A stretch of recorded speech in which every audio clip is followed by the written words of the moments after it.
Labadiena, sveikinu visus, kurie dalyvauja ir stebi Valstybinės lietuvių kalbos komisijos rengiamą forumą. Šiandienos forumo tema - iš kur kilusi lietuvių kalba ir kultūra ir ką papasakoti svečiui.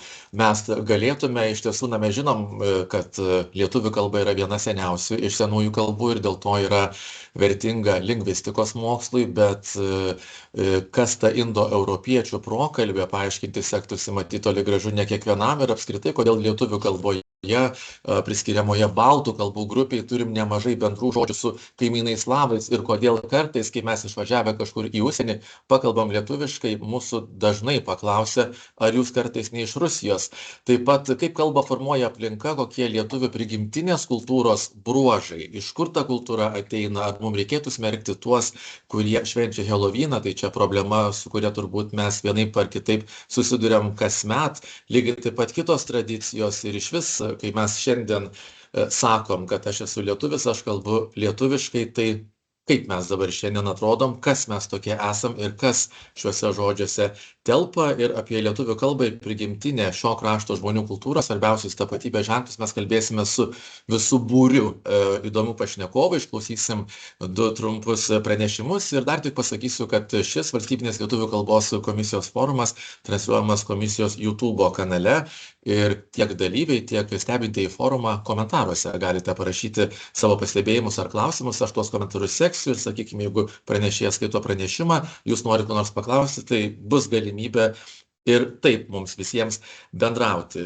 Dabar kviečiu pirmojo pranešimo mūsų paskaityti Vilniaus universiteto filologijos fakulteto baltų kalbų ir kultūrų instituto baltistikos katedros docentą, daktarą Vytautą Rinkevičių. Jis mums papasakos, iš kur kilo baltų kalbos. Taigi, Vytautai, prašau.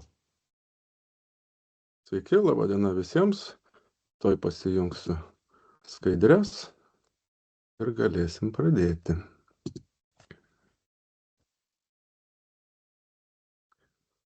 Tikiuosi, mane gerai matote ir girdite. Taip.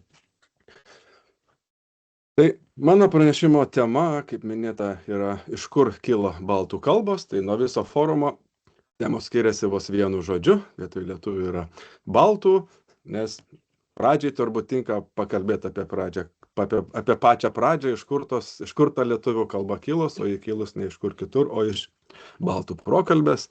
Ir apie tai bandysim.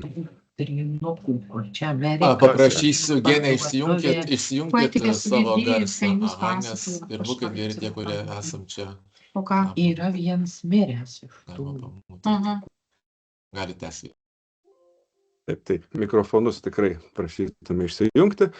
O šiaip norėčiau pasakyti, kad aš nejaukiai jaučiuosi kalbėdamas su tuščiu ekranu, tai jeigu kas turit galimybę nesislėpti už ekranų ir leisti man matyti jūsų veidus, tai tikrai kviečiu dalyvauti ir įsijungti kameras. Norėtųsi, kad tai būtų daugiau gyvas pokalbis, bendravimas. Jeigu kokių klausimų kyla, irgi prašysiu drąsiai mane pertraukti, klausti, o galbūt net aš jums turėsiu kokių klausimų, tai tikiuosi bendrausim. Taigi, norėdami išsiaiškinti, iš kur kilo baltų kalbos, gal pirmiausia turėtume pasiaiškinti, ką apskritai žinome apie baltų kalbas, kokios tos baltų kalbos yra. Šiuo metu pasaulyje gyvai vartojamos dvi baltų kalbos, tai yra lietuvių ir latvių, jos, kaip žinome, vartojamos rytinėse Baltijos jūros pakrantėse, tai šiuolaikinių Lietuvos ir Latvijos Respublikų valstybinės kalbos, bet tai toli gražu ne visos kada nors egzistavusios baltų kalbos, kadaise būta ir kitų baltų kalbų, šių dienų nepasiekusių, išnykusių. Galbūt kas nors net ir žino kokių nors išnykusių baltų kalbų ir norėtų pasidalinti savo žiniomis. Ar žinom kokių dar baltų kalbų be lietuvių ir latvių? Prūsų. Pavyzdžiui, prūsų, taip. Prieš gerus 500 metų teritorijoje į pietvakarius nuo Lietuvos, tuometinėje Prūsijos kunigaikštystėje, dar buvo gyvai vartojama, dar gyvai skambėjo kita baltų kalba, tai yra prūsų kalba, kuri vėliau išnyko, asimiliavosi, jos vartotojai perėjo prie vokiečių kalbos maždaug 17 amžiaus pabaigoje, 18 amžiaus pradžioje, bet 16 amžiuje tai dar buvo visiškai gyvai funkcionuojanti kalba, jie buvo netgi rašomi tekstai, yra išlikę tekstų ta kalba ir tuos tekstus analizuodami šių dienų lingvistai gali bandyti visai sėkmingai atkurti, rekonstruoti tos kalbos gramatiką ir žodyną ir netgi yra šiais laikais žmonių aktyviai vartojančių tą kalbą šiandienos komunikaciją. Jei eitume dar toliau į praeitį, tai matytume, kad būta ir dar kitų baltų kalbų. 12-13 amžiaus istoriniuose šaltiniuose minimos įvairios baltų gentis, tokios kaip jotvingiai, kuršiai, žiemgaliai, sėliai. Na ir reikia manyti, kad kiekviena iš jų turėjusi turėti savo daugiau mažiau atskirą savitą kalbą. Tik tos kalbos mūsų dienų nepasiekusios, jos irgi išnykusios, asimiliavusios su kitomis baltų ar ne baltų kalbomis. Tik kitaip nei prūsų kalba, jomis nėra išlikę tekstų ir apie jas žinom labai nedaug.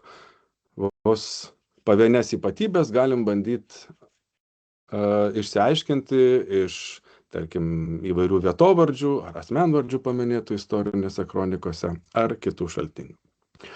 Jei bandytume eiti dar giliau į praeitį, dar 1-2 tūkstantį metų atgal nusileisti, tai matytume, kad kadaise būta dar daugiau baltų kalbų ir jomis kalbėta išties plačiuose rytų ir vidurio Europos plotuose. Tik tos kalbos taip pat šių dienų nepasiekusios, išnykusios ir apie jas jau nežinome beveik nieko, nėra išlikę net jų tų genčių jokie pavadinimai, vardai. Vien tik žinome tą faktą, kad tos kalbos kadaise ten vartotos, nes iki šių dienų tose teritorijose yra išlikę baltiškos kilmės vietovardžių, daugiausia vandenvardžių, tai upių ir ežerų vardų. Šiuo metu ten jau baltų kalbomis nebekalbama, ten jau kitos kalbos vartojamos, daugiausia slavų kalbos. Tai visas šitas kalbas kalbų tyrėjai, lingvistai jungia į vieną grupę ir taiko jiems bendrą baltų kalbų terminą. Čia iš karto reikia pasakyti, kad šitas terminas baltų kalbos tai yra mokslinis pavadinimas, pačios baltų tautos ar gentys niekada tuo vardu savęs nevadino. Tai yra grynai sukurtas dirbtinis terminas XIX amžiuje, žinome, kas jo autorius, tai vokiečių kalbininkas Georgas Heinrichas Ferdinandas Nesselmanas 1845 metais savo knygoje Die Sprache der Alten Preußen, senųjų prūsų kalba, vienoje pirmųjų prūsų kalbos gramatikų, pasiūlė tą terminą vartoti, kaip apibendrinantį terminą prūsų, latvių ir lietuvių kalboms. Ir vėliau tas terminas visai prigijo moksliniai vartosenai ir vartojamas iki šių dienų. Tai kasgi šias kalbas sieja? Kodėl mes kalbame apie tą bendrą tokią grupę?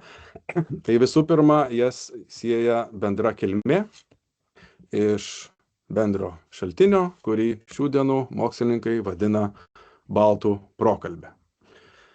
Kas ta baltų prokalbė? Tai prieš keletą tūkstančių metų vartota kalba, iš kurios vėliau atsirado, susiformavo vėlesnės mano minėtos šiuolaikinės ar iš istorinios šaltinių žinomos baltų kalbos. Tai tuo metu, prieš 2-3 tūkstančius metų, dar nebuvo nei lietuvių kalbos, nei latvių, nei prūsų, o buvo kažkas bendra, ką vadinam baltų prokalbė. Ir kalbų tyrėjams, lingvistams, nuolatos, ypač besidomintiems kalbos istoriją, nuolatos knietėjo sužinoti, išsiaiškinti, o kaipgi ta baltų prokalbė galėjusi savo laiku skambėti. Ką ir pabandysim padaryti šiandieną. Iš pradžių bendrais bruožais pažvelkime, kaip ta baltų prokalbė susiskaidė į atskiras baltų kalbas. Kaip minėjau, ji egzistavo prieš maždaug keletą tūkstančių metų ir labai grubiai, apytiksliai manoma, kad prieš maždaug 2,5 tūkstančio metų, 1 tūkstantmečio prieš Kristų viduryje, jinai jau ėmė skaidytis į tarmes, iš kurių mažiausiai 2 galime identifikuoti. Vieną jų vadiname vakarų baltų prokalbę, kitą rytų baltų prokalbę. Būta ir kitų, matyt, grupių tarmių, tačiau jų neišlikę, tai apie jas daug nežinom, tai dėl to padėjau čia didelį prasmingą daugtaškį. O toliau lingvistai dirba su tom tais 2 pogrupiais, vakarų ir rytų pogrupiais. Žinoma, kad dar kiek vėliau, prieš maždaug 1500 metų, 1 tūkstantmečio po Kristaus viduryje, ir šitos dvi prokalbės ėmė skaidytis į tarmes, tos tarmės pamažu tolo vienos nuo kitų ir taip susiformavo visos mano minėtos baltų kalbos. Štai iš vakarų baltų prokalbės atsirado prūsų kalba, išnykusi, bet palikusi tekstų, ir kitos baltų kalbos, tokios kaip jotingių, kuršių. Iš rytų baltų prokalbės laikui bėgant susiformavo atskiros dabartinės abidvi gyvos lietuvių ir latvių kalbos ir išnykusios, tokios kaip žiemgalių, sėlių, kurios vėliau asimiliavosi su kitomis kalbomis. Bet mums šiandieną įdomiausia ta pati pradžia, ta baltų prokalbė, kaip ji galėjo kadaise skambėti. Ir, lingvistai bando jau ne vieną dešimtmetį ir netgi šimtmetį išsiaiškinti, kaip ji galėjusi skambėti, mėgina ją rekonstruoti. Ši kalba niekada niekur nebuvo užrašyta, nėra išlikę jokių tekstų, juo labiau nėra jokių garso įrašų, taigi mes nežinom, kaip jis skambėjo ir niekada tiksliai nesužinosim, kaip ji galėjo skambėti, bet mes galime pabandyti ją rekonstruoti, taikydami tam tikrus lingvistinius mokslinius metodus.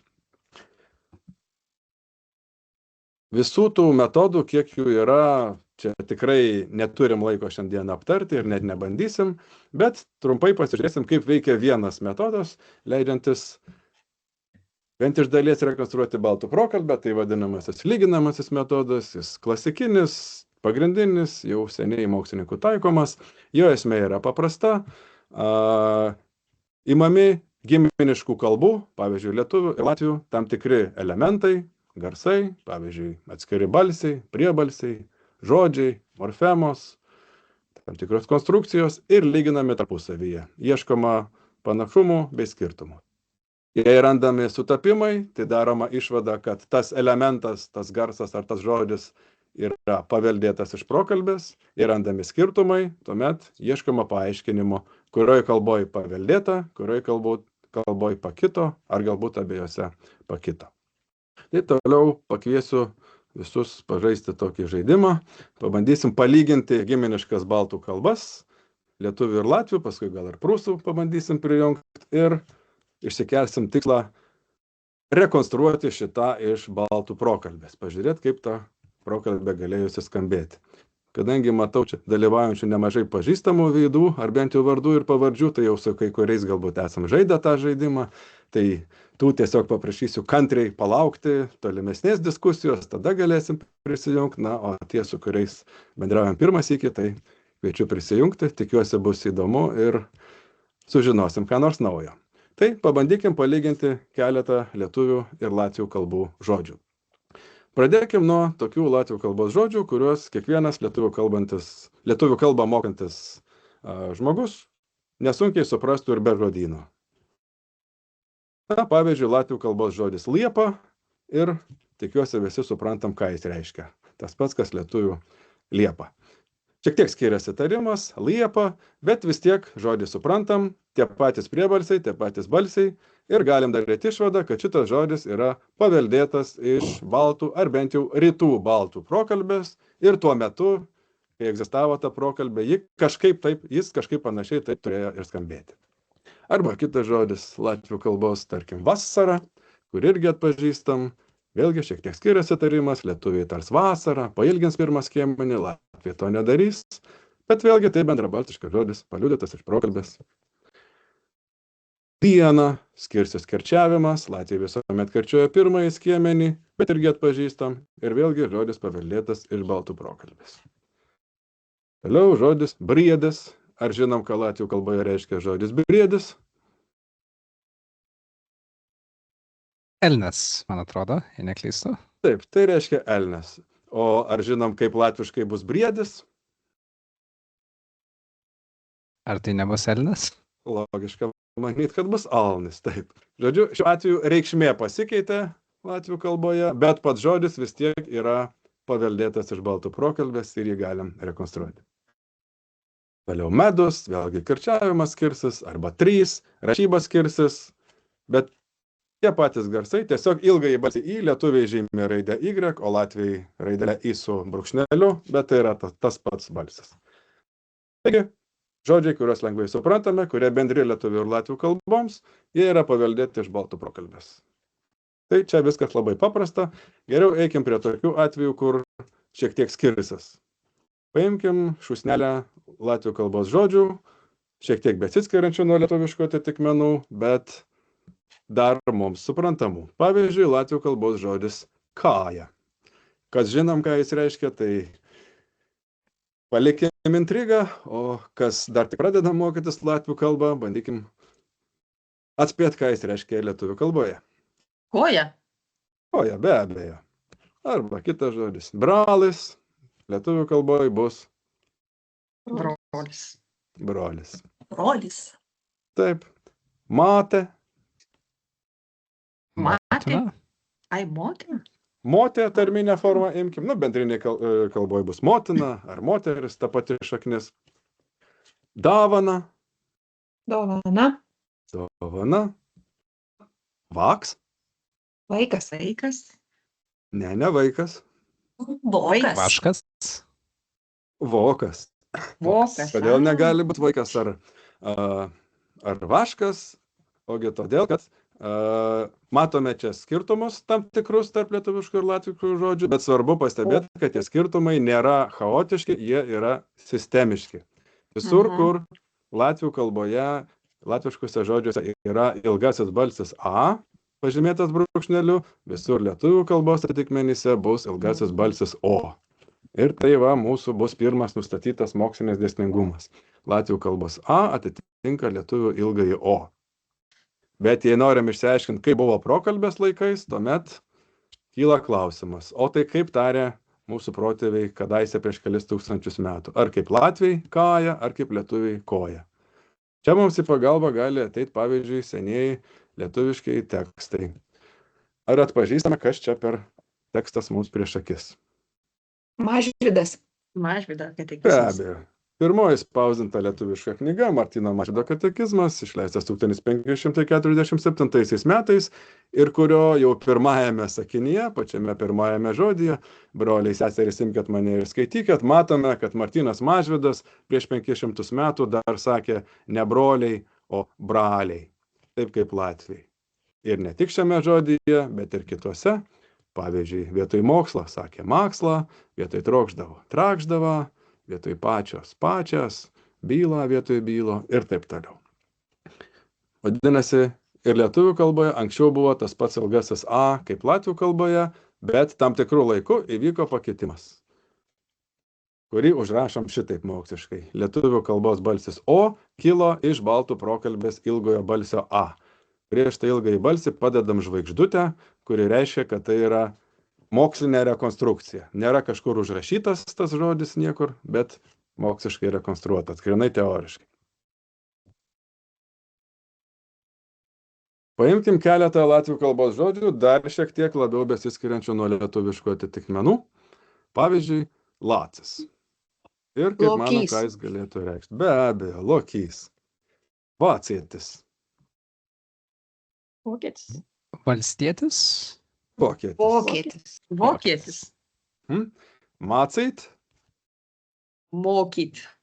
Mokyti. Maceit. Mokėti. Mokėti. Taip. Taigi,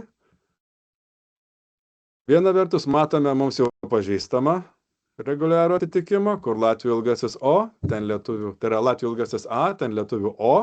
Bet čia matome dar vieną, kur latvių priebalsis C, ten lietuvių bus priebalsis K. Tačiau ne bet koks, o tik tai minkštasis toks, kuris eina prieš I arba E tipo balsius. I, E, I ir taip toliau. Darosi įdomiau. Kad būtų dar įdomiau, pažiūrėkime, bandykime toliau išsiaiškinti, kaipgi galėjo būti prokalbėje, ar C ar K. Čia jau seniausiai jokie tekstai nepadės, seniausiai latviški tekstai jau rodo C, seniausiai lietuviškai jau rodo K. Tokiais atvejais, ką galim daryti, tai bandyti lyginti su tolimesnėmis pagal giminingumą kalbomis. Šiuo atveju paimti prūsų kalbos pavyzdį. Štai prūsų kalbos viename iš tekstų, Elbingo žodynėlyje iš 13-14 amžiaus, žodis lokys paliudytas štai taip. atvykusi jo šventenybei. Lokis. Kas gali, prašytume išsijungti mikrofonus, kol nekalbam. Ir štai šiame žodėje klokis matome priebalsį K kaip ir lietuvių kalboje, na, o žodžio mokyti, atitikmuo mokint, būtų irgi priebalsis K. Šiuo atveju lietuvių kalba sutampa su prūsų, tai ir prūsų ir baltų prokalbiai, galim manyti, buvo tas pats priebalsis K, o latvių kalboje įvykęs pakitimas. Suformavo C iš baltų K prieš I ir E tipo balsius. Edvardai, ar dar turim laiko pratęsti žaidimą, ar jau norėtume baigti? Kaip norit, gali dar pažaisti. Gerai, pažaiskim, paimkim dar vieną latvių kalbos žodį, kuris visiškai nepanašus į savo lietuviškai atitikmenį, nepaisant to, kad jis vis tiek yra paveldėtas iš baltų prokalbės, jame ne vienas garsas nebus toks pat kaip lietuvių kalboje, tačiau vis tiek tai bus reguliarūs garsų atitikimai. Kas žinom, ką reiškia žodis uodze, neskubėkim išduoti, kas dar nežinom, bandykim išsiaiškinti, pritaikydami. Gal uodas? Gal uodas, kas čia žino, bet žiūrėkim, eikim iš eilės. Pirmasis garsas bus uo ir bandom išsiaiškinti, ką jis turi atitikti latvių kalboje. Paimkim keletą latvių kalbos žodžių, pavyzdžiui, ruoka, luoks ir kuoklas ir paieškokim jų lietuviškų atitikmenų. Kaip manom, ką galėtų reikšti ruoka? Ranka. Ranka. Luoks. Langas. Langas. Na, o kuoklas belieka Kanklis. kanklės. Taip. Taigi, dar vienas mūsų atitikimas, latvių uo, tam tikrais atvejais, ne visada, bet tam tikrais atvejais gali atitikti lietuvių kalbos dvigarsį an. Važiuojam toliau. Kitas garsas dz. Imam keletą latviškų žodžių, pavyzdžiui, dzijus, dzenis arba dzimt ir ieškam lietuviškų atitikmenų. Tai Gyvas. dzijus bus gyvas, dzenis bus Genys. genys, na, o dzimt Gimti. gimti. Taigi, latvių dz atitiks lietuvių minkštąjį g prieš I ir E tipo balsius. Na ir galiausiai paskutinis elementas, čia jau bus nebe garsas, čia iš garsų mokslo, iš fonetikos, perėsim į morfologiją, pakalbėsim apie galūnę E, kuri kartais, ne visose žodžiuose, bet dalyje žodžių, latvių kalbos daiktavardžio galūnė E, atitikmenyse lietuvių kalboje, gali turėti galūnę is. Žodžiu, priklausyti kitai linksniuotei. Abelė, obelis, sakne, šaknis, uoglė, anglis. Tai morfologinis atitikimas bus toks. Galūnė E latvių kartais gali atitikti lietuvių is. Ir dabar jau esam pasirengę išsiaiškinti, ką reiškia latvių kalbos žodis uodze lietuvių kalboje. U atitinka an, C atitinka G ir galūnė E atitiks galūnę is. Taigi, kad ir kaip nepanašiai šie du žodžiai beskambėtų, jie yra bendrabaltiški, paveldėti iš prokalbės. O jeigu norim išsiaiškinti, kaip buvo sakoma prieš 2 ar 3 tūkstančius metų baltų prokalbės laikais, ką darom? Ieškom. Bandom. Aha. Ieškom seniausių variantų.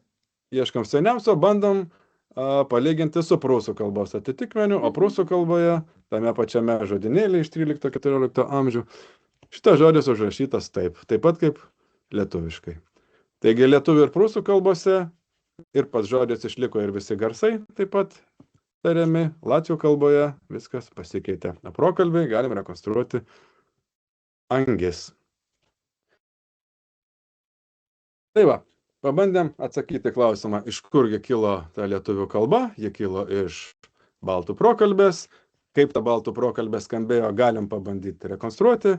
O jeigu norim daugiau sužinoti, kviečiu ieškoti informacijos, žiūrėti YouTube kanale Baltistikos miniatiūros, kur ir šiuo, ir kitais klausimais yra daugybė VU filologijos fakulteto dėstytojų paruoštų video siužetų. Jeigu yra kokių klausimų, su malonumu atsakysiu. Taip, ar turit ko nors paklausti, kokių klausimų, mėlyjeji? Pauliau, Dalia, matau keliat ranką, prašom. Aš norėjau paklausti, mes kai lyginam, tarkim, su prūsų kalbos kažkokiais rašytiniais šaltiniais, na, prūsai turėjo daug įvairių genčių.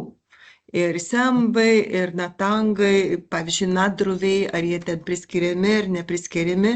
Apie nadruvius žinom nemažai iš Pretorijaus, čia jau 17 amžius. Tai dabar ar yra prūsų kalboje nustatyta tam tikros tarmės pagal atskirą gentis? Iš tų šaltinių, kiek yra išlikę, jų nedaug, jie visų tų genčių kalbos negali apimti, bet mažiausiai 2 yra žinomos. Toksai Elbingo žodynėlis iš 13-14 amžiaus, manoma, jis turėtų būti parašytas pamedės tarme, pamedėnų. Ir tada yra 16 amžiaus katekizmai, ten jau yra apylinkės aplink Karaliaučiaus miestą, tai spėjama, ten vadinama sembos tarme. Apie kitas tarmes jau nelabai žinoma. Ten Pretorijaus minima, tai, kai jis ten vadina nadruvių kalba, ten jau galima dar diskutuoti, kiek ten prūsų, kiek ten lietuvių. Ir dar tada klausimas, kadangi apie suduvius, kurie gyveno mažoje Lietuvoje, kaip vakariniai suduviai, irgi yra duomenų. Netgi Donelaitis tarsi priskiriamas prie tų suduvių. Ar čia kažkaip tai koreliuoja su kalbos tyrinėjimais tie dalykai? Suduviai, tai, kaip žinome, iki ordino nukariavimų buvusi atskira gentis ir šalia prūsų gyvenę, bet kai buvo nukariauti, dalis jų buvo ištremti į Sembos gilumą. Bet ten tik 2,5 tūkstančio. Nu, Kiti liko. Tai va, tie, kas liko, mes labai nedaug ką galim pasakyti, o iš tų, kas nukeliavo į Sembą, tai 16 amžiuje, kur yra išleistas suduvių knygelė, ten yra cituojama keletas sakinių ta suduvių kalba, tai beveik viskas, ką iš to galime žinoti.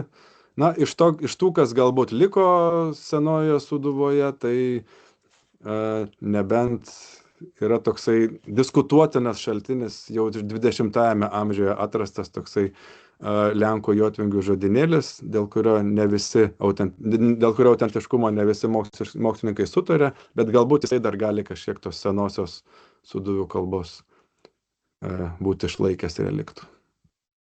Ačiū. Taip, ačiū. Dalia, Pauliau. Sveiki, Vytautai, labai ačiū už pristatymą, buvo labai įdomu. Turiu draugų, kurie mokosi latvių kalbos, tai būtinai siūlysiu peržiūrėti šią dalį mūsų pokalbio.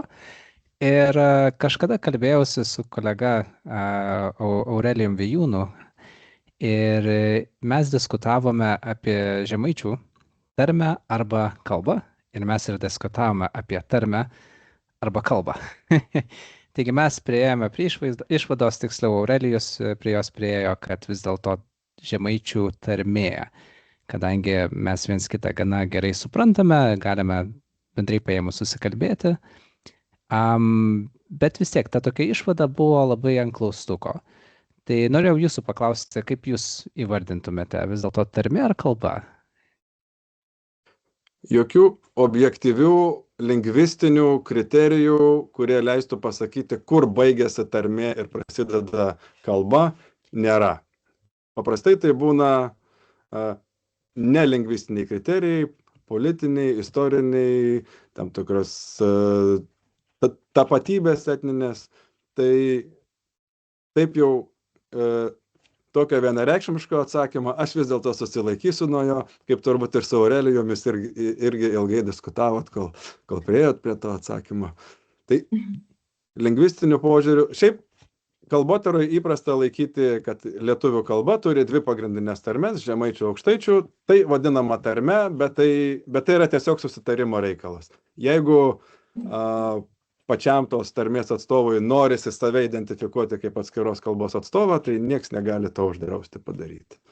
Jo, nes labai įdomu, vis dėlto turime ir latgalių kalbą arba tarmę irgi, tai dažniausiai kartais paskaitau žmonės besiskundžiančius, sakant, kad yra tik tai 2 išlikusios baltų kalbos. Sako, ne, yra 4.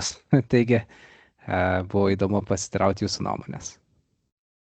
Taip, panaši situacija su latgaliečių kalba Latvijoje irgi. Pagal Latvijos valstybinės kalbos įstatymą tai yra latvių kalbos atmaina. Oficialiai Ačiū. taip. Dėkui. O galima paklausti, kadangi pakeliui čia apie žemaičius. Nes matau Inga pakėlusi, aš gal šokau truputėlį, bet Aš kaip tik dabar dalyvavau, kur buvo renginys dėl žemaičių kalbos įtvirtinimo, čia labai jau jisai taip politiškai beveik nuskambėjo, bet esmė yra ta, kad pagrindą ima, čia pabrėža kaip tik ir parengęs tą rašybos vadovėlį ir visa kita, tai būtent ta vėlyviausia daunininkų tarmė, tai kur žemaičiai atėjo ant kuršių žemių. Tai yra susimaišę žemaičiai su kuršiais. Pagal Zinkevičių 16 amžiui galėjo tokia tik tai tarmė susiformuoti, o ta seniausia pietų žemaičių donininkų, tai jinai faktiškai nustumiama dabar yra. Bet vat kas yra labai įdomu, ar žinoma kuršių kalba, nes vat tas susimaišymas žemaičių ir kuršių, tai kaip tik tuo pagrindu ir vyko donininkų kalbos formavimasis. Ir dar viena paskutinė mintelė, kad dar yra pasakiau dūnininkai, tie, kurie yra pietų, o donininkai tai yra mažoji jau Lietuva, kur iš tikrųjų net ir kitas regionas. Tai va čia dėl to tas politinis noras žemaičių kalbą įtvirtinti, net užlipant ant kito etnografinio regiono, taip nelabai skaniai skamba. Bet mano esminis klausimas va dėl kuršių ir žemaičių, to va galima susimaišymo daunininkų tarmėje, ar kuršių kalbos kažkas yra žinoma? Kuršių kalbos jokių tekstų dėja nėra išlikę. Viską, ką apie ją sprendžia lingvistai, tai tik tai iš vietovardžių, iš asmenvardžių istoriniuose šaltiniuose paliudytų ir dabartinių kalbų ypatybių, vakarinių latvių tarmių ir taip pat šiaurės žemaičių. Tai kaip tiksliai skambėjo kuršių kalba, mes dėja pasakyti negalim, bet tikrai didelė tikimybė, kad šiaurės žemaičių šnektos susiformavimui turėjo įtakos būtent kuršių kalbos substratas. Mums sunku tą įrodyti, nes nežinom, kaip kuršių kalba skambėjo, bet tie reikšmingi skirtumai tarp šiaurės žemaičių ir kitų šnektų, kaip ir savaime prašosi tai būti paaiškinami. Inga. Labadiena visiems, labai įdomi paskaita iš tikrųjų, daug naujo sužinau.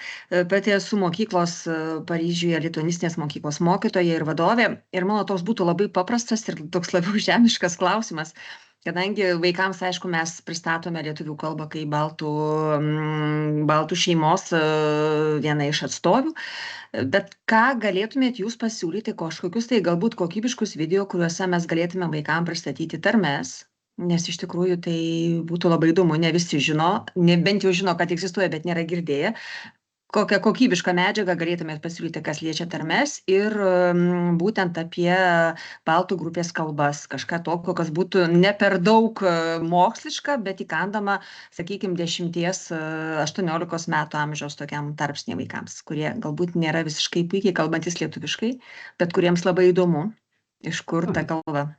Ačiū. Aš savo paskutinėje skaidrėje ten buvau nurodęs YouTube kanalą Baltistikos miniatiūros. Jeigu dar nesate žiūrėjusi, tai galit pasižiūrėti. Ten įvairaus sudėtingumo tie filmukai, ne viskas apie baltų kalbas, bet manau tikrai moksleiviams įkandama būtų.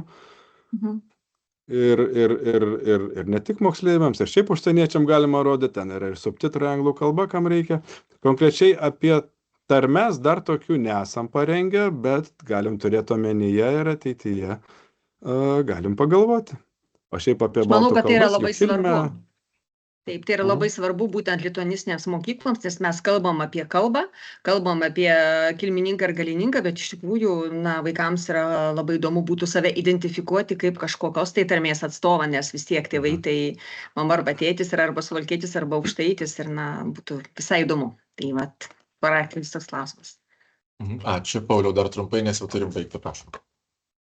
Tai aš kaip tik, Inga, irgi norėjau paminėti, kad jau seniai turiu tokią mintį, kad norėčiau sukurti vaizdo įrašą, kur susirinktų skirtingų tarmių nešėjai ir mes galėtume pasikalbėti skirtingomis tarmėmis. Tai jeigu ir mūsų grupėje yra žmonių iš galbūt Suvalkijos, Dzūkijos, Žemaitijos ir taip toliau, galite drąsiai parašyti, nes taip ir nerandu laiko sukurti šį vaizdo įrašą. Taigi, būtų įdomu kažką panašaus sukurti ateičiai.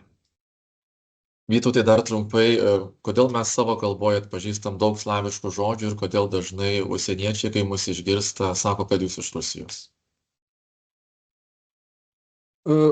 Slaviškų žodžių yra dėl to, kad kalbose tiesiog dažnai skolinami žodžiai iš vienos kalbos į kitą, tai pati istorija lėmė, kad lietuvių kalboje daug slavizmų. Kai kurie žodžiai vis dėlto nėra slavizmai, yra bendros kilmės. Iš visų indoeuropiečių kalbų slavų kalbos yra pačios artimiausios baltų kalboms. Ir daugam gali būti ir tiesiog, kadangi kas yra nei baltų, nei slavų kalbų atstovai, automatiškai atrodo, kad tai yra panašios, ar ten, kas nėra netiesa, tai yra panašios ir giminiškos kalbos. Mes kaip pačių tų kalbų atstovai tai lengvai identifikuojam skirtumus, kitiems ne taip paprasta. Ačiū. Vytautas Rinkevičius, Vilniaus universiteto filologijos fakulteto baltų kalbų ir kultūrų instituto baltistikos katedros docentas. Daktaras, išklausykime antrojo pranešimo. Su mumis etnologija Vilniaus universiteto Kauno fakulteto vyresnioji mokslo darbuotoja, Vytauto Didžiojo universiteto kultūrų studijų katedros docentė daktarė Dalia Senvaitytė. Labą dieną, Dalia. Sveiki, tuoj pasidalinsiu. Tai dalinkitės, neskubėkit. Taip, Dalios pranešimas bus lietuvių kalendorinių švenčių tradicijos kaita. Na, turbūt sutiksit, kad kaip čia bėgant metams pasaulyje vystantis keičiasi ir tos mūsų šventės, ir naujos atsiranda, ir kai kurios gal net ir, kaip kai kurie pasakytų, konfliktuoja, žmonės dėl to pykstasi ir panašiai. Taigi išklausykite pranešimą ir tiem, kurie stebi mūsų transliaciją YouTube, priminsiu taip pat, kad galite užduoti klausimus komentaruose. Mes jūsų komentarus matom ir taip galim bendrauti. Taigi, Dalia, prašau. Taigi, kaip ir pristatėte, kalbėsiu apie lietuvių kalendorinių švenčių kaitą ir dabar labai daug diskutuojama, ar gerai, ar blogai, kad šiuo metu šventės keičiasi. Tai pagalvojau, kad būtų naudinga pristatyti, kaip kito lietuvių kalendorinės šventės ir kokie buvo pagrindiniai laikotarpiai, kai šventės tikrai labai smarkiai keitėsi. Senosios lietuvių šventės. Mes labai nedaug informacijos turime iš pačių seniausių laikų ir pati ankstyviausia informacija mus pasiekė iš 15-16 amžiaus ir tik tai tada galime daryti kažkokias tai prielaidas, atsirinkti tam tikrus švenčių elementus ir analizuoti, kokios tos šventės galėjo būti.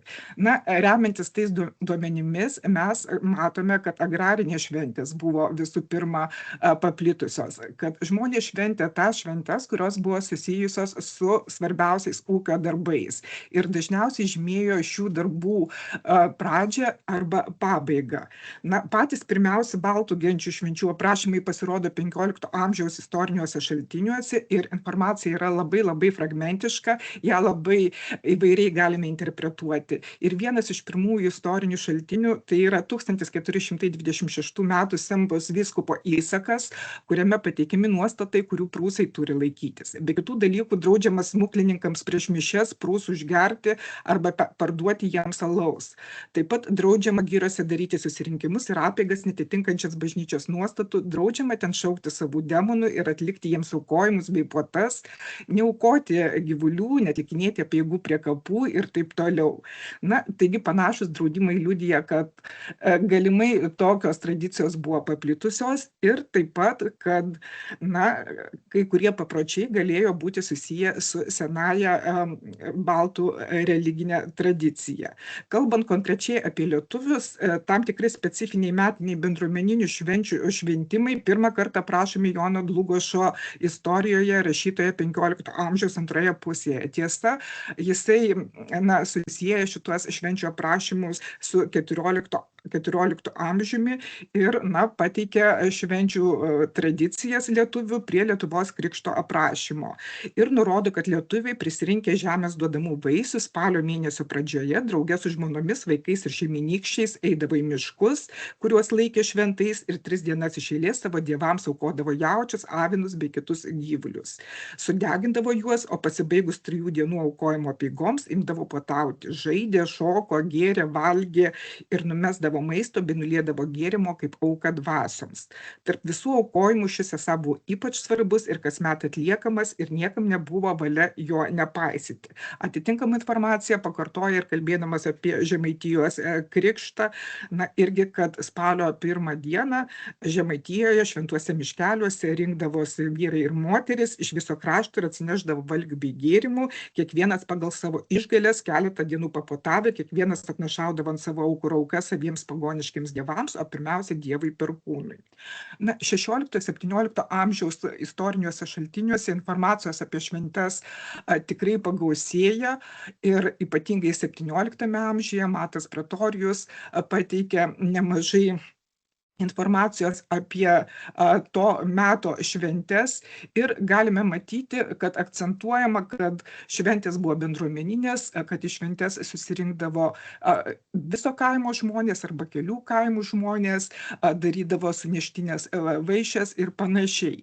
Taip pat galime matyti, kad kas be ko šventės buvo susijusios su pagrindiniais ūkio darbais. Tai yra, buvo pažymimas sėjos šventė, gyvulių pirmo išgimimo šventė, rugiapjūtės šventė, gyvulių paskutinio ganymo lauke šventė, ganiavos pabaiga, toliau derliaus nuėmimo pabaigtuvių šventė ir taip toliau. Taigi galima matyti, kad žmonės atlikę pagrindinius ūkio darbus, tiesiog rasdavo laiko atsipalaiduoti, pailsėti ir drauge padėkoti seniesiems dievams už atliktus darbus.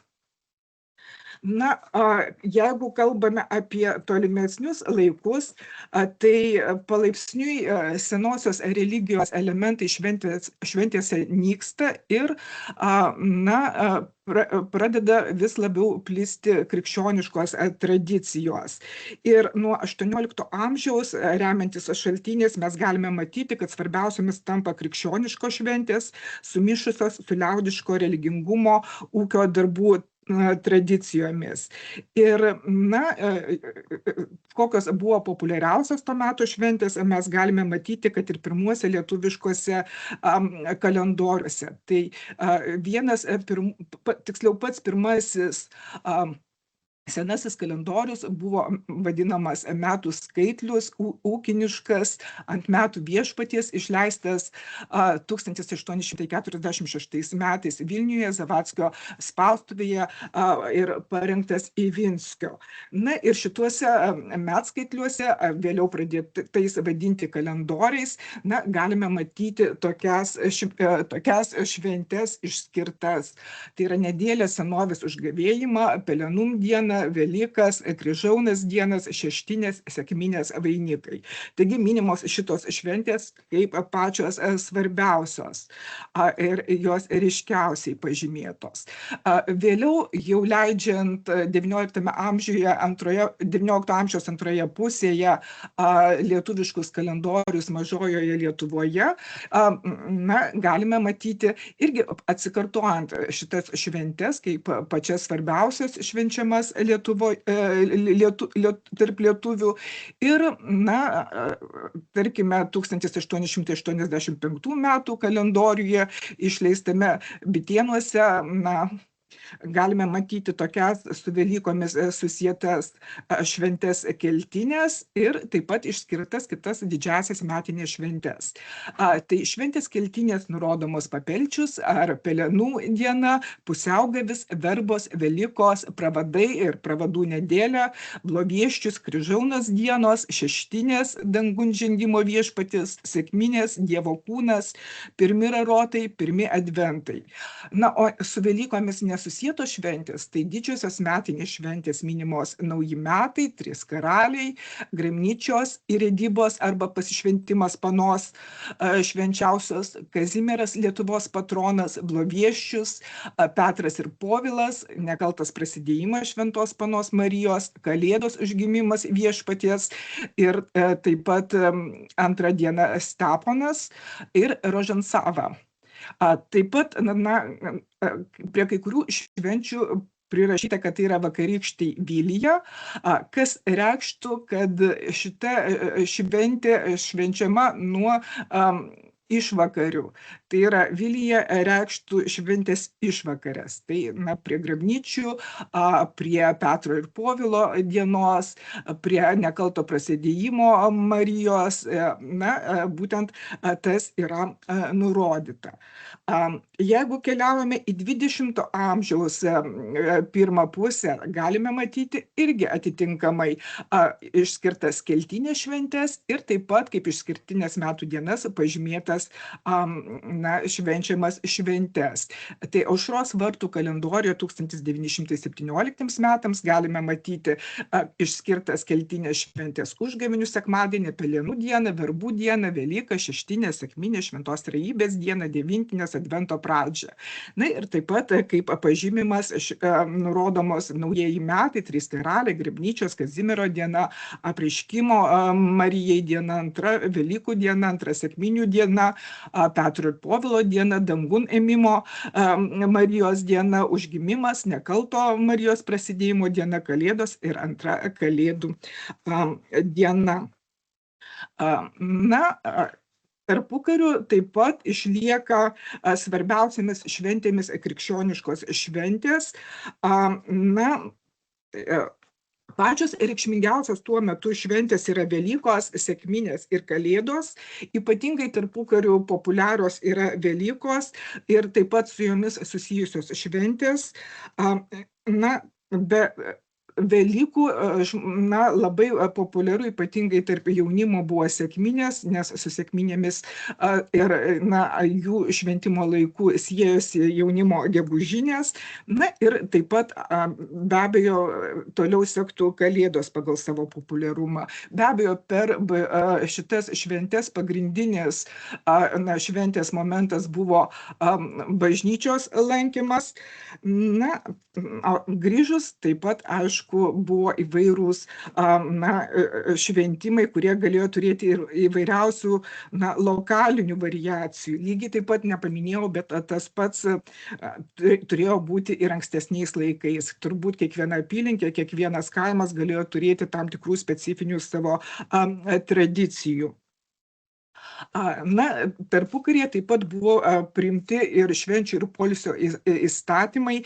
Tai 1925 metais buvo reglamentuotos tokios šventės ir nedarbo dienos. Tai yra nauji metai, 3 karaliai, vasario 16 diena, Velykų 1 ir 2 dienos, Šeštinės, kitaip Kristaus dangun žengimo diena, Sekminių 1 ir 2 diena, Dievo kūno šventė, Šventų apaštalų Petro ir Povilo diena, Šventos Marijos Dievo motinos dangun ėmimo diena, Šventos Marijos gimimo diena, visi šventi, Šventos Marijos nekalto prasidėjimo diena, Kalėdų 1 ir 2 diena, atlaidų dienos, bet nurodyta, kad tik tai tose vietose, kur jie yra švenčiami. Taip pat ir visi sekmadieniai.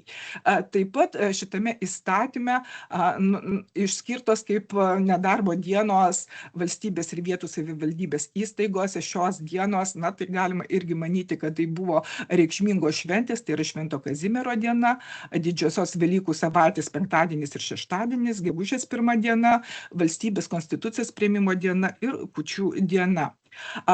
Paskui po 5 metų švenčių ir poilsio įstatymas koreguotas, poilsio dienų ir švenčių sumažinta, tai liko nauji metai, 3 karaliai, vasario 16 diena įtraukta, Velykų 1 ir 2 diena, Šeštinės Kristaus dangun žengimo, Sekminės tik tai 1 diena liko, Dievo kūno šventė, Šventos Marijos Dievo motinos dangun ėmimo diena, įtraukta tautos šventė, kuri susieta su Šventos Marijos gimimo diena, o dar vėlesniais metais, 1938 Lietuvos konstitucijoje ši diena jau laikoma valstybinė švente greta vasario 16 dienos ir pavadinama diena senosios Lietuvos didingai praeičiai minėti. Taip pat toliau sąraše yra visų šventųjų diena, Šventos Marijos nekalto prasidėjimo diena, Kalėdų 1 diena, atlaidų dienos, bet tik tose vietose, kurie švenčiami ir visi sekmadieniai. Be abejo, reikia pasakyti, kad atlaidų tradicija, kaip šventinė tradicija tarpukario Lietuvoje buvo be galo populiari ir sutraukdavo giminės draugėn iš kitų vietovių ir tapdavo ne tik tai dalyvavimas atlaiduose, bet ir susibūrimo šventė. Taip pat žiūrėdami į šitą sąrašą galite matyti, kad kai kurios šventės šiais laikais jau ir yra nelabai populiarios ar netgi praktiškai visai pamirštos. Tai kai kurias mes švenčiame ir toliau, kai kurių švenčių mes jau kaip ir nebeturime. Tai, kaip minėjau, populiariausias tuo metu šventės Velykos, sekminės, Kalėdos, atlaidai patys įvairiausi. Ir taip pat labai populiari buvo vardadienių šventimo tradicija, o vardai dažnai buvo šventųjų vardai, tai jie labai populiarūs ir daug kas vienu ar kitu vardu vadinosi, tai irgi tapdavo tokios masinės metinės šventės. Čia nuotraukai parinkau sekminių Kaune, iliustracija iš paveldo Balio Buračo nuotrauką ir galite matyti, kad jau paruošti berželiai puošti tiek bažnyčios šventorių, tiek pats namus. Tai kaip analogiją galima daryti kaip su dabartiniu eglučių populiarumu. Tiesa, tarpukariu eglučių puošimas taip pat labai populiarėjo ir jų taip pat buvo mieste galima įsigyti. Toliau šventės smarkiai keitėsi sovietinės Rusijos okupacijos laikotarpiu ir tada šventinis kalendorius labai buvo restruktūrizuotas ir be abejo labai pradėjo skirtis viešos ir privačios erdvės šventės. Tai buvo siekiama viešoje erdvėje minimizuoti religinės tradicijas ir tautiškumą ir sukurti bendrą tokį sovietinį identitetą, plačiai pasinaudota naujai įvestomis kalendorinėmis šventėmis tam, kurių svarbiausias buvo gegužės 1 ir didžiosios spalio socialistinės revoliucijos minėjimai. Ir aišku, viešoje erdvėje būdingas absoliutus ankstesniais laikais bei realiai privačioje erdvėje žmonių švęstų švenčių ignoravimas ir kalbėjimas tik tai apie naujai įvestas šventes, apie tas šventes, kuri turi tradicijų su ankstesniais laikais, tai ir apie kurią buvo galima kalbėti, tai buvo tik krikščioniško atspalvio neturėjusi šventė naujieji metai, kurių diskursas turėjo šiokį tokį tęstinumą su senesniais laikais. Tai puošiamos eglutės, naujų metų šventimas ir taip toliau. Tiesa, būtent rekomenduota eglutę puošti ne per kūčias, bet per naujuosius metus. Kalėdų senelis pakeistas Senio šalčio personažu ir taip toliau. Be to, ir įvairūs vakarėliai, kurie buvo organizuojami pasitinkant naujus metus, tai irgi buvo stengiamasi daryti tokiu laiku, kad netitiktų senųjų tradicijų. Taip pat sovietmečiu plito ir kovo 8 kaip moterų dienos šventė, bet tik tai pradėjo vykti vadinamojo brandžiojo socializmo laikotarpiu brežneviniais laikais, o iki tol jinai nebuvo nedarbo diena, buvo pažymima tik tai kalendorijoje kaip darbininkių diena ir nebuvo laisva diena. Taip pat greta vadinamosios moterų dienos populiarėjo Raudonosios armijos diena, kuri buvo pažymima kaip vyrų diena.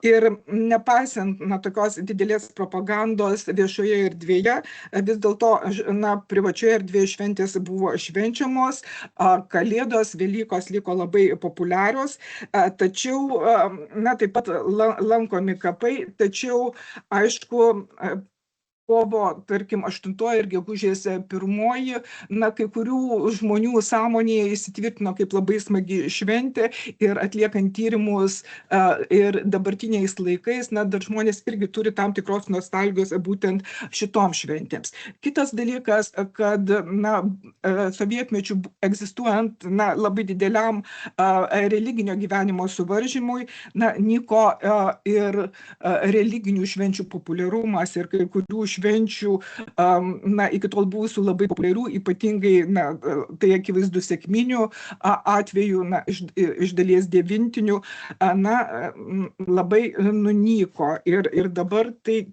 tikrai nebėra itin populiari šventė, kokia buvo tarpukariuje. Drauge reiktų pastebėti, kad šituo laikotarpiu buvo labai intensyviai ieškoma, kuo pakeisti kai kurias tradicinės šventes ir tada buvo atsigręžiama į iki krikščioniškas tradicijas. Tarkim, sekminės buvo verčiamos piemenėlių šventė, užgavėnės žiemos išvarymo šventė ir taip toliau. Po 1990 metų vėl buvo stengiamasi atgaivinti lietuvių tradicinės šventes, įvesti valstybinės šventes ir taip mes atkeliaujame iki dabarties, kur šventės ir toliau keičiasi. Ir dabar galime matyti, kad egzistuoja ir gyvos šventės, kurios švenčiamos šeimose natūraliai ir taip pat šventės, kurios organizuojamos viešose erdvėse, kurias organizuoja vienos ar kitos institucijos, organizacijos, bendruomenės. Pati populiariausia šventė Lietuvoje šiuo metu yra Kalėdos ir taip pat neretai žmonės ir kūčias, ir Kalėdas sujungia į vieną, sakydami, kurią šventę dažniausiai švenčia ir įvardina kaip Kalėdas. Antra pagal populiarumą yra Velykos. Aišku, švenčiama ir ta. Velykos mėgstama ir švenčiama ir jaunimo, ir pagyvenusių žmonių. Tiesa, vyresni žmonės Velykas ir Velykų tradicijas labiau mėgsta negu kad, tarkim, lyginant su jaunimu. Jaunimas labiau mėgsta Kalėdas.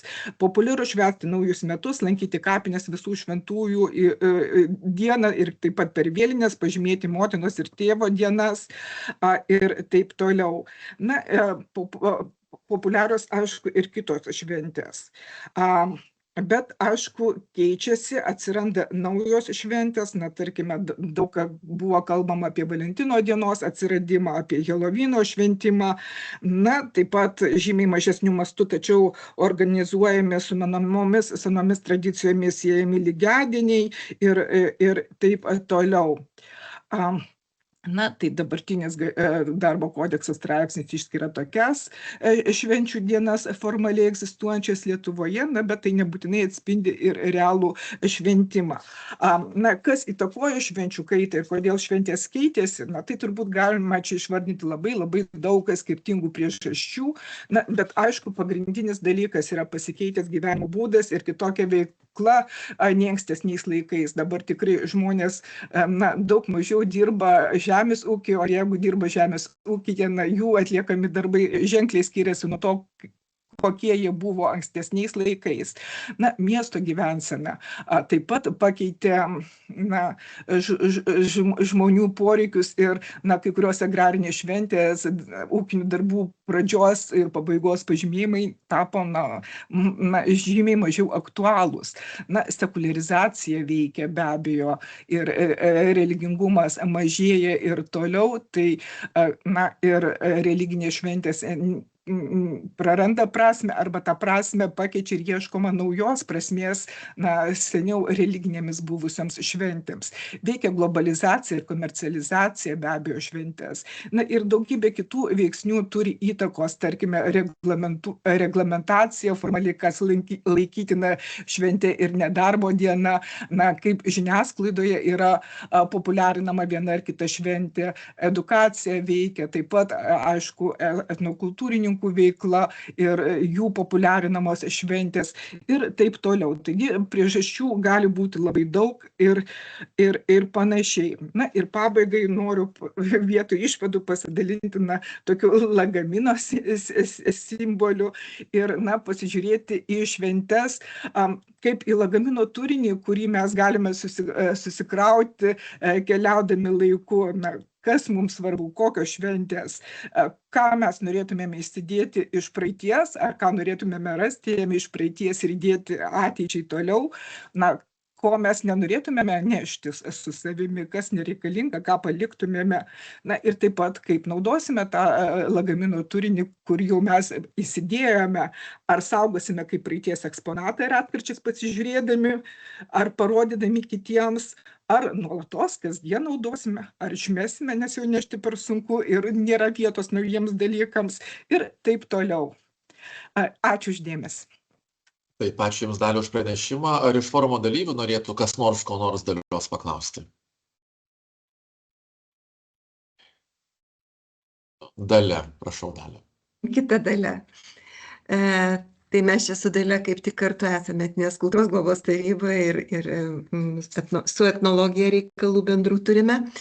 Tai yra vienas dalykas, kas yra paminėta, tarkim, kažkokiuose kalendoriuose, bažnytiniuose ir yra per ekspedicijas įvairias, iš tiesiogiai žmonių, kas yra užrašyta, tas spektras yra tada toks šiek tiek kitoks švenčių ir dar, tiesą sakant, yra tokie labai labai seni šaltiniai, ten, tarkim, Jono Lasickio, kur ir Ilgių ta šventė paminėta ir tarkim, jeigu mes kalbame apie vėlines, tai pats vėlinių pavadinimas išgarsintas labiausiai Adomo Mickevičiaus yra, ko gero, poemai, bet yra ir kitokie, ir dziedai, pavyzdžiui, stalų kėlimas ir panašiai, kur ta pati tarsi šventė, bet viskas yra susijęta su būtent lapkričio daugiau pradžia, antra diena po visų šventų dažniausiai minima ir Kvaninio, ir Strijkovskio. Tai va ta visa visuma, jinai iš tikrųjų, va dabar kas yra tarsi primenama, populiarinant tas kalendorinės šventes, tai bandant apriepti tą visą visumą. Ir dar atsimenu, amžinatilsį Norbertas Vėlius, jisai visą laiką siekė tą būtent suvokimą kaip bendro kalendorinio ciklo, kuris turi tam tikrus dėsnius ir tam tikrus svarbiausius akcentus. Tai vat šiaip aš ir norėjau paklausti ir Dalios, kaip jos požiūriu visgi ar tas siekis išryškinti pačius svarbiausius akcentus, kadangi tai yra pagal gamtą, dažnai pagal saulę, ten žiemos ilgiausia naktis, o vasara ilgiausia diena ir panašiai, kaip visa tai dabar pačios akimis tęsiama, nes yra ir pavasario lygiadieniai išpopuliarinti, ir Baltų vienybės diena susieta su rudens lygiadieniu. Kaip čia viskas sudera? Dėkui, Dalia. Labai čia daug ir faktų paminėjot, ir net ne klausimų. Tema labai plati ir be abejo buvo neįmanoma apimti visų šaltinių suminėti per tokį trumpą pranešimą. Aš stengiuosi išryškinti tokius svarbiausius istorinius etapus, kada galima įmatyti ryškų švenčių pasikeitimą. Tai tikrai nesuminėjau visų švenčių ir tuo labiau visų istorinių senųjų šaltinių. Tiesiog, etapam iliustruoti. Kalbant apie kalendorius, taip be abejo jie nepateikia visos informacijos ir to viso vaizdo, kaip kokioje vietovėje viena ar kita šventė buvo švenčiama, bet noriu pastebėti, kad etnografiniai švenčių tyrimai prasidėjo tik tai 20 amžiaus pradžioje. Įdomu tai, kad folkloro rinkimu susidomėta 19 amžiuje, bet į šventes nebuvo kreipiamas rinkėjų etnografinės medžiagos dėmesys. Ir tik tai šventėmis ir kokios jos galėjo būti, kokiame krašte kaip šventės švenčiamos, atsiranda iš esmės tik tai 20 amžiaus pradžioje ir labiau išpopuliarėja tarpukariu šitą nagrinėti. Kas dėl... Klausėt, dar užsifiksavo man, kad buvo paminėta ar švęsta orientuojantis į saulės padėtį danguje šventės. Tai kiek aš studijavau informaciją iš istorinių šaltinių, kiek mes jos turime, ten nieko apie tai nėra kalbama ir galima matyti apie šventes, kurios siejasi tik tai su ūkio darbais. Ir greičiausiai žmonėms ir buvo aktualu prieš pradedant darbą atlikti tam tikras apeigas ir ypatingai atlikus pagrindinius darbus, tiek pasilinksminti, tiek padėkoti dievams, ar seniesiems, ar vėliau krikščionių dievų už atliktus dalykus. O šitas švenčių siejimo su vasaros žiemos saulėgrąža lygiadieniais tendencija atsiranda iš esmės 20 amžiaus nuo maždaug pradeda formuotis 3-4 dešimtmetyje tyrinėjant airių šventes ir, na, ir Vikos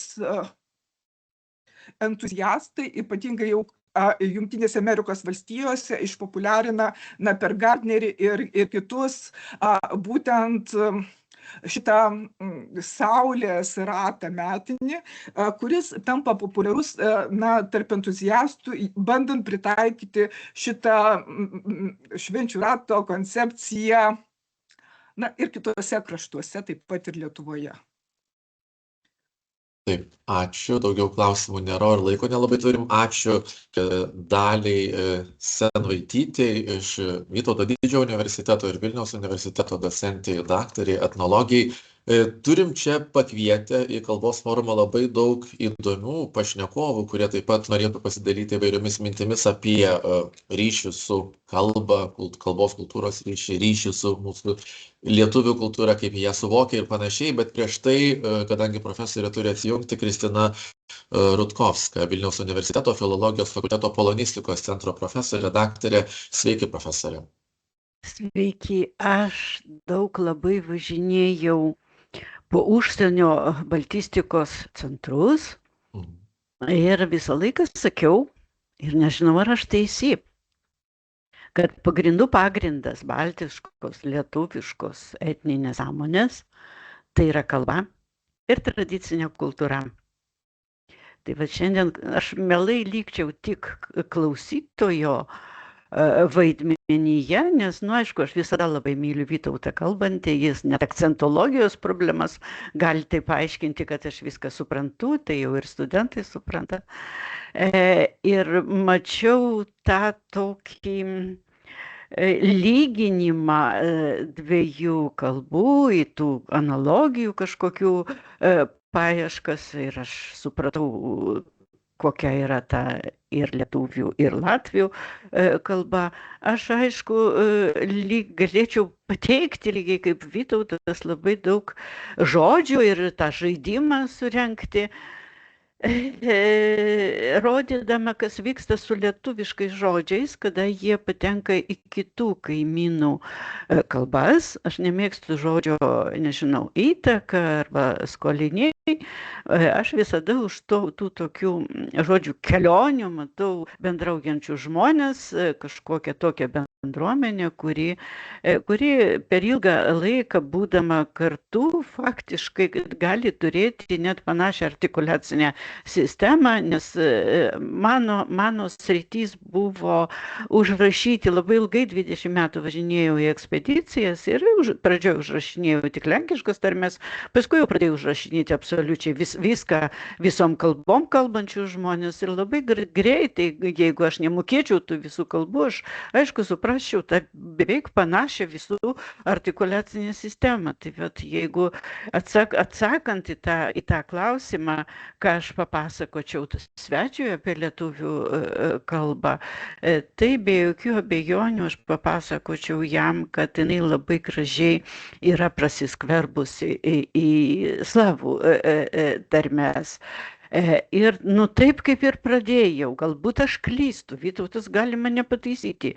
Man atrodo, kad pagrindinis turtas, savimonę formuojantis veiksniai, nepaisant visokių globalizacijų, kitų dalykų, tai yra tarmės, tai yra gyvoji kalba, tai galbūt tik iš dalies kodifikuota, nes turi būti gramatika, bet tai yra kažkas esminio, kas faktiškai jungia ir tos slavus, ir tos baltus, ir visus, kuriems etniškumas labai rūpi.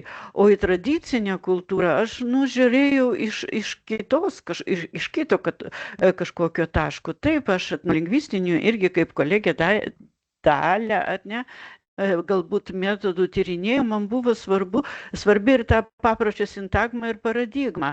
Ta prasme, ir papročio pati struktūra ir sakykime, atskirų komponentų ne morfologiniai, o kultūriniai deriniai. Tai, man atrodo, kad Nežinau, Vytautai, ar aš neklystu. Dabar va ką tik buvo baltistų kongresas ir ten buvo labai daug protingų pranešimų ir aš visada užsirašau baltistų kongresą dėl to, kad man, aišku, ir mokslas tas jų išskirtinis labai patinka, bet man patinka liaudės šokiai, man patinka liaudės dainos. Tada dvasia gyvena, kai aš girdžiu ir Vytauto tyrimus, ir Gelumbeckaitės tyrimus, visų labai protingų žmonių, bet kai aš galiu šokti ir galiu dainuoti. Tai vat mano pastaba yra tokia, ir jeigu jau aš iš tos slaviškos perspektyvos turiu čia kažkaip sakyti, tai man atrodo mes, tie Lenkai, kurie čia esam apsupti baltiškumo, mes galbūt, nežinau, ta bendrystė, jinai pasireiškia tame, kad mums ir tarmės yra svarbios. Mes norim kalbėti tarmiškai, aš galiu kaip Varšuvoje, bet man patinka kalbėti su kažkokiais labializuotais balsiais. Kodėl ne? Mano intonacijos yra lietuviškos, kai aš kalbu lenkiškai ir aš visai nenoriu jų atsikratyti. Ir žodžių aš galiu lietuviškų labai daug vartoti. Tokių adaptuotų, pavyzdžiui, kumpiakį. Taigi, kodėl? Jie būtent tokie yra skanus, kaip aš juos taip pavadinsiu. O iš kitos pusės labai paplitę tarp Lenkų yra liaudės šokiai, ansambliai. Mes kiekviename miestelėje beveik turim tą ansamblį. Tai mano nuomonė yra tokia, aš dabar turėsiu, be jokių abejonių, aš tik norėčiau atsakymą išgirsti, ar aš esu teisi, nes vėlgi, kai aš važiuoju į tos užsienio baltų centrus, aš kalbu apie užkalbėjimus ir rodau, kad jie visom kalbom gali būti vartojami, bet jie tie patys, tik mes modifikuojam iš teksto, darom tekstemą.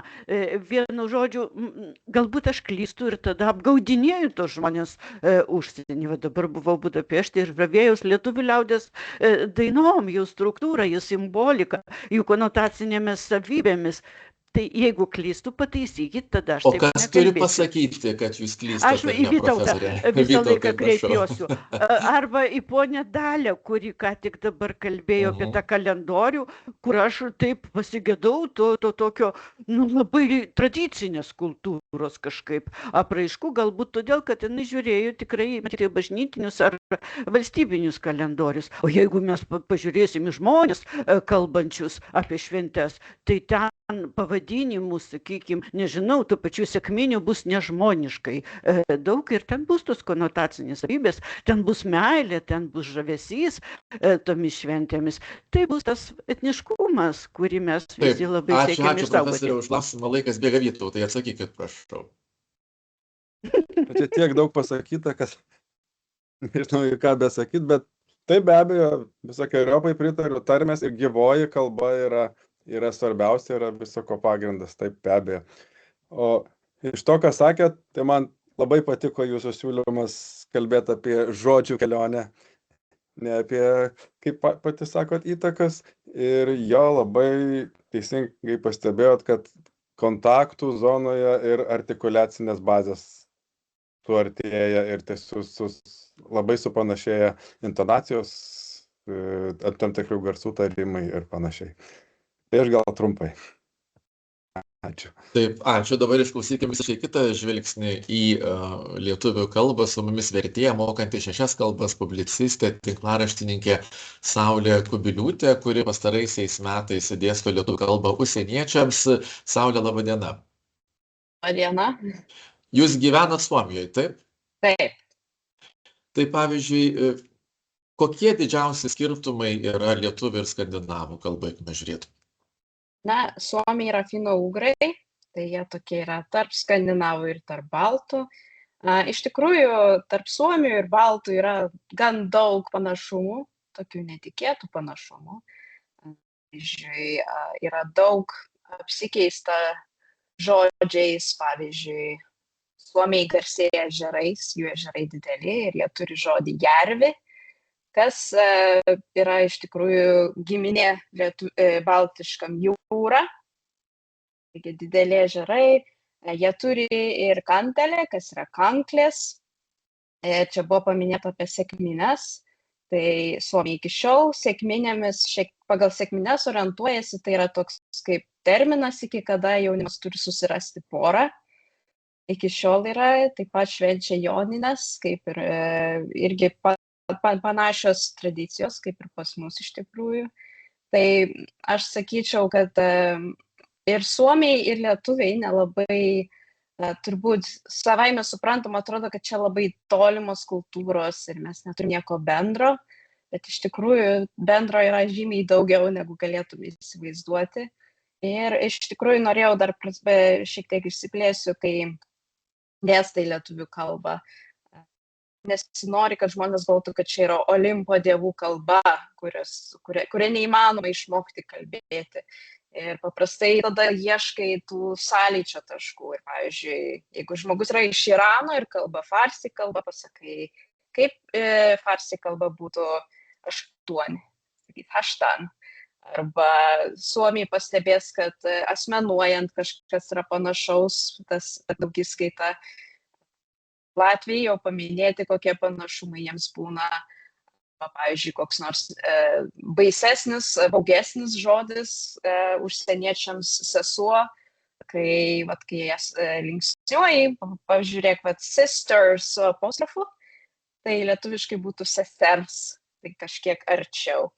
Tai iš tikrųjų, man atrodo, kad yra daug bendro tikrai ir tarp suomių, ir net jeigu išplėsim mastelį, tai tikrai galima rasti daug panašumų tarp kalbų ir kultūrų. Jūs mokat 6 kalbas, kokias išvardykit? Aš laisvai kalbu 4, o jeigu sakyčiau, kurias galiu išgyventi, tai aš kalbu lietuviškai, vokiškai, latviškai, šiuo metu mokausi suomiškai, šiek tiek moku prancūziškai, Lenkijoje galiu išgyventi, ko dar nepaminėjau, švedų kalbos šiek tiek moku, paminėjau, mokiausi šiek tiek jidiš, tai yra ir turbūt egzotiškiausia, ką aš mokiausi, buvo maurių kalba, kuri labai išplėtė mano viziją apie kalbas, nes tada supratau, kad netiesa, kad lietuvių yra pati sunkiausia. Jūs sakot, visada galima surasti kažkokį ryšį tarp skirtingų kalbų ir skirtingų kultūrų. Ar tikrai, pasakykit, kultūrą ar kalbą, kur sakytumėt, neįmanoma niekaip susijęti, rasti jokių sąsajų su mūsų kalba ar mūsų kultūra? Šia geras klausimas, reikėtų pagalvoti, bet turbūt, kur nebūtų galima surasti sąsajų, gero žiūrėčiau į kokią morių kalbą ar kokią sisvatį kalbą, kur priešdėliai labai daug reiškia ir gali net skaičių gramatinių lemti. Tai tikrai būtų galima rasti ir ieškoti, bet jeigu mes žiūrėtume indoeuropiečius, mūsų Europos žemyną, finougrus, su jais iš tikrųjų irgi turim, aš sakyčiau, mes toks kaip tiltas tarp jų ir indoeuropiečių. Tai turbūt reikėtų žiūrėti toli ir į mažas kalbas, kuriomis kalba mažiau milijonų žmonių. Bet šiaip, jūsų akimis, pasaulis globalėja. Tų panašumų visgi atsiranda vis daugiau ir daugiau. Ir ypač gal ir technologijos tam turi įtakos.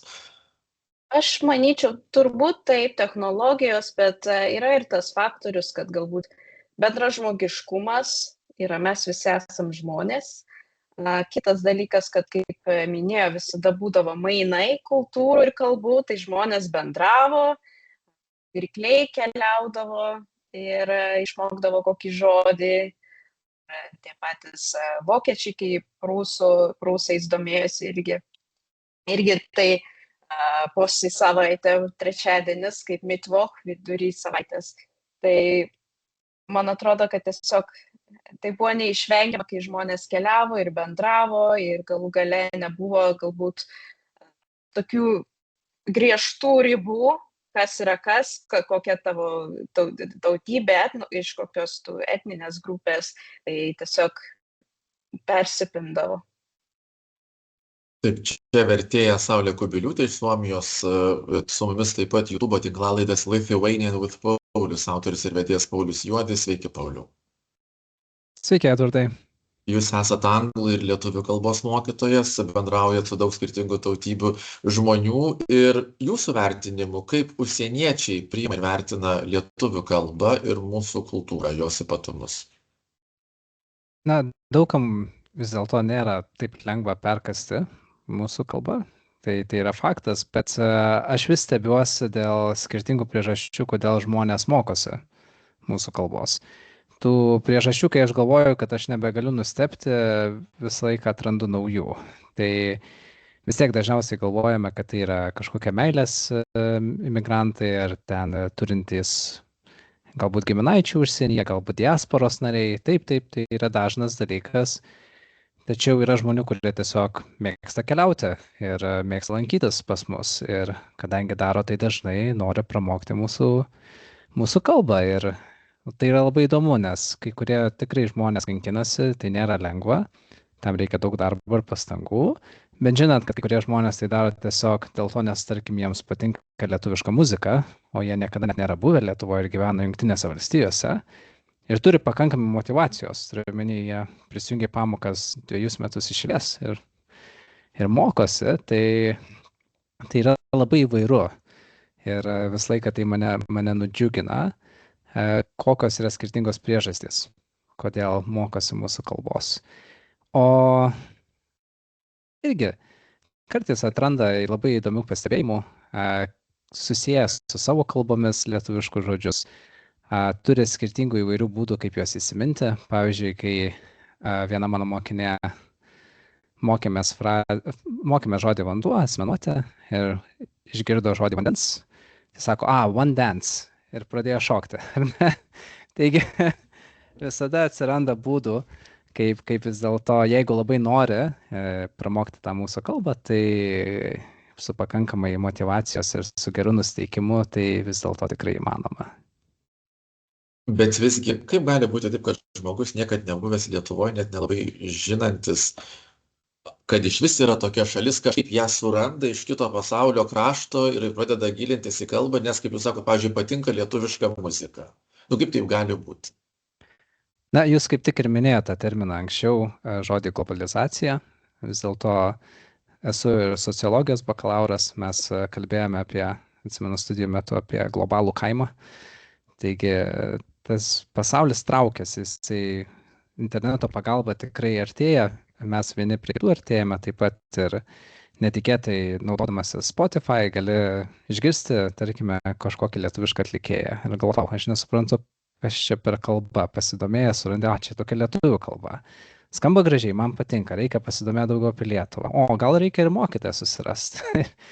Ir taip eina, seka ir vis dėlto, man atrodo, globalizacija, technologijos ir šiaip bendras žmonių interesas, domėjimasis, ar ne, kažkaip mūsų veda.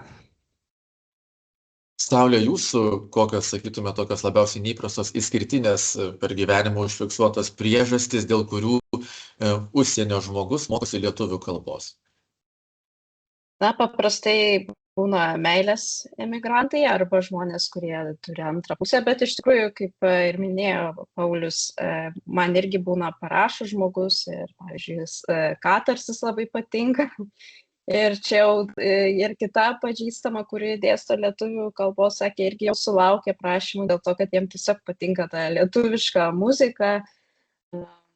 Arba būna, pavyzdžiui, žmonių, kurie tiesiog mėgsta, domisi kalbomis ir jie turi kažkokių specifinių savybių, charakteristika kažkokia lietuvių kalbos patinka. Pavyzdžiui, jiems labai gražu Kaunas, cukrainė, žodžiai tokie.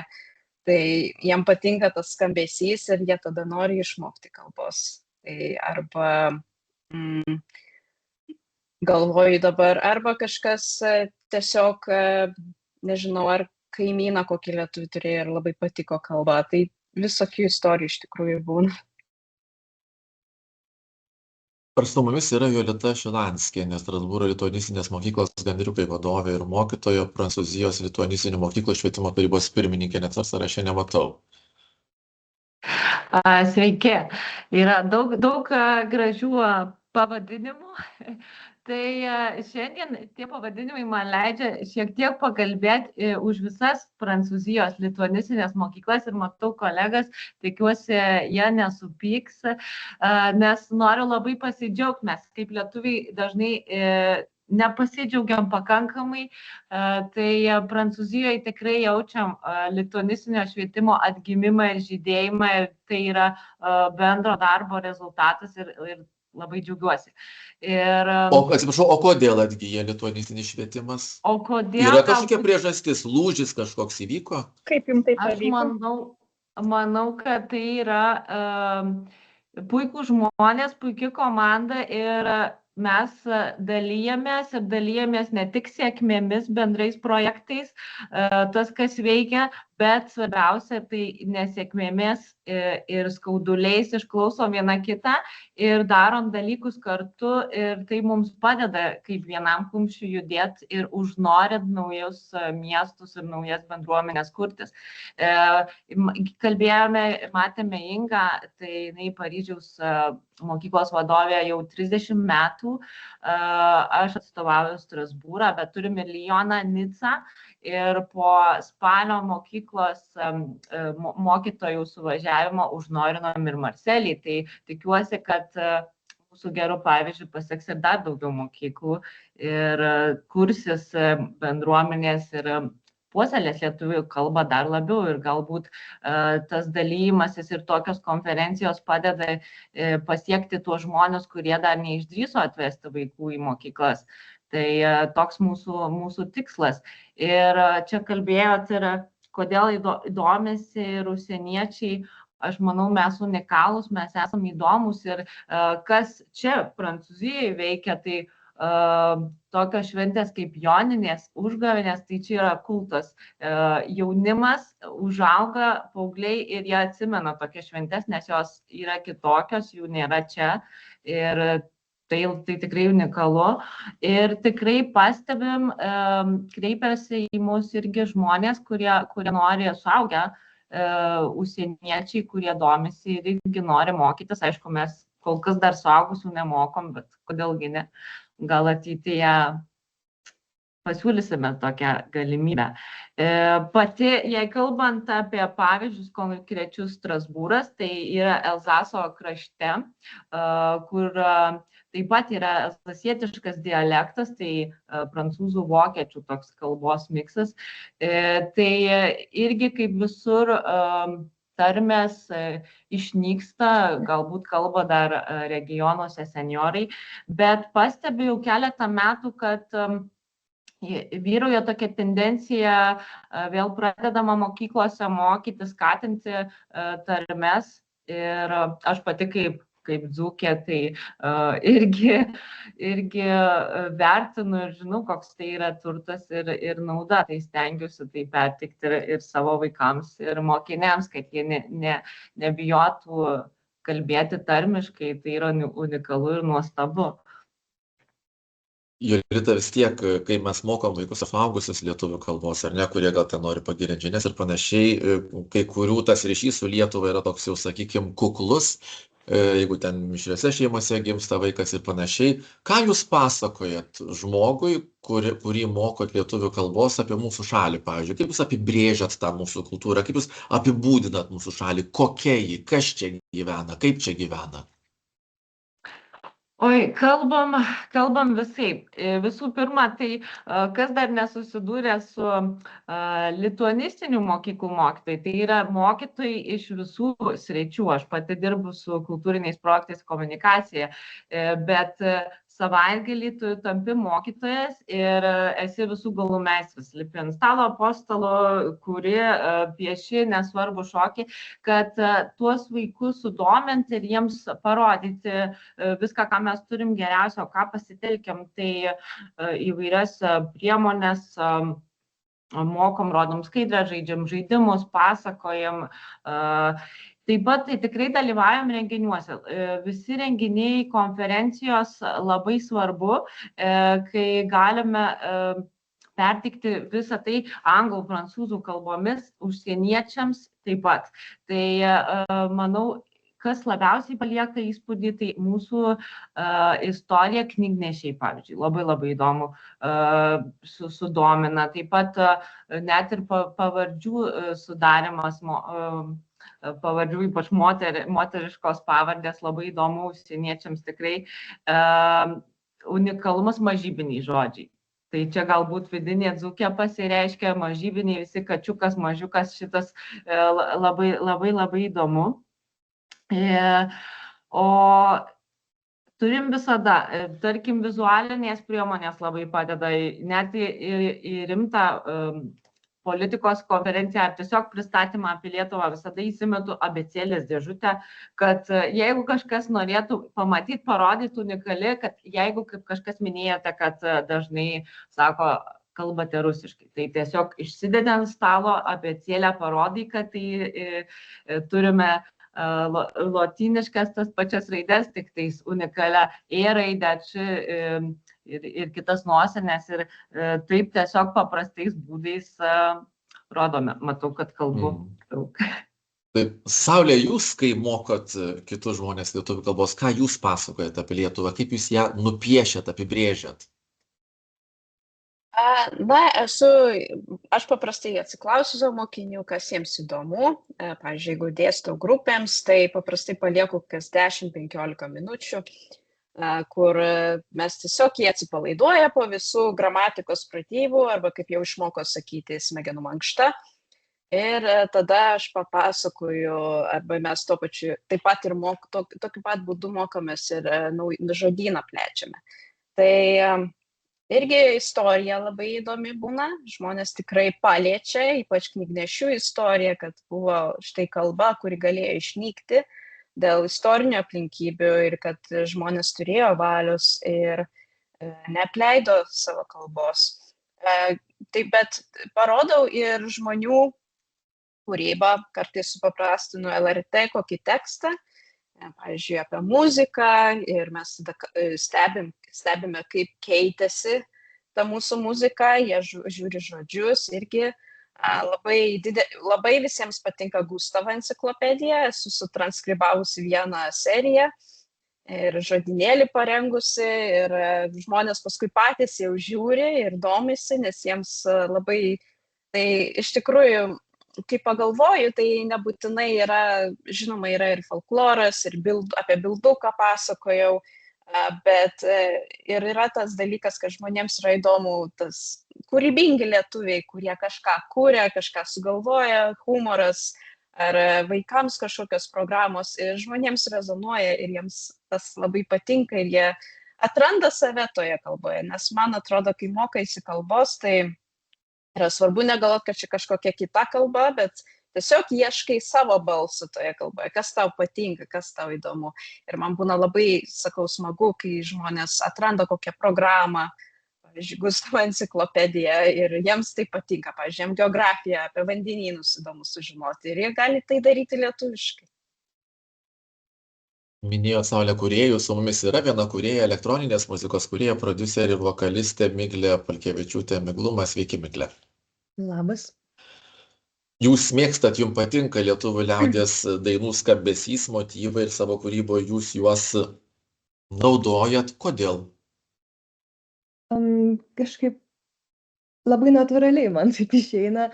Kūrybos metu kažkaip visiškai natūraliai ištrykščia tie tokie liaudies elementai. Tai yra tokie 3 pagrindiniai, kurios naudoju toj kūryboj. Tai pirmas būtų atviras balso pastatymas.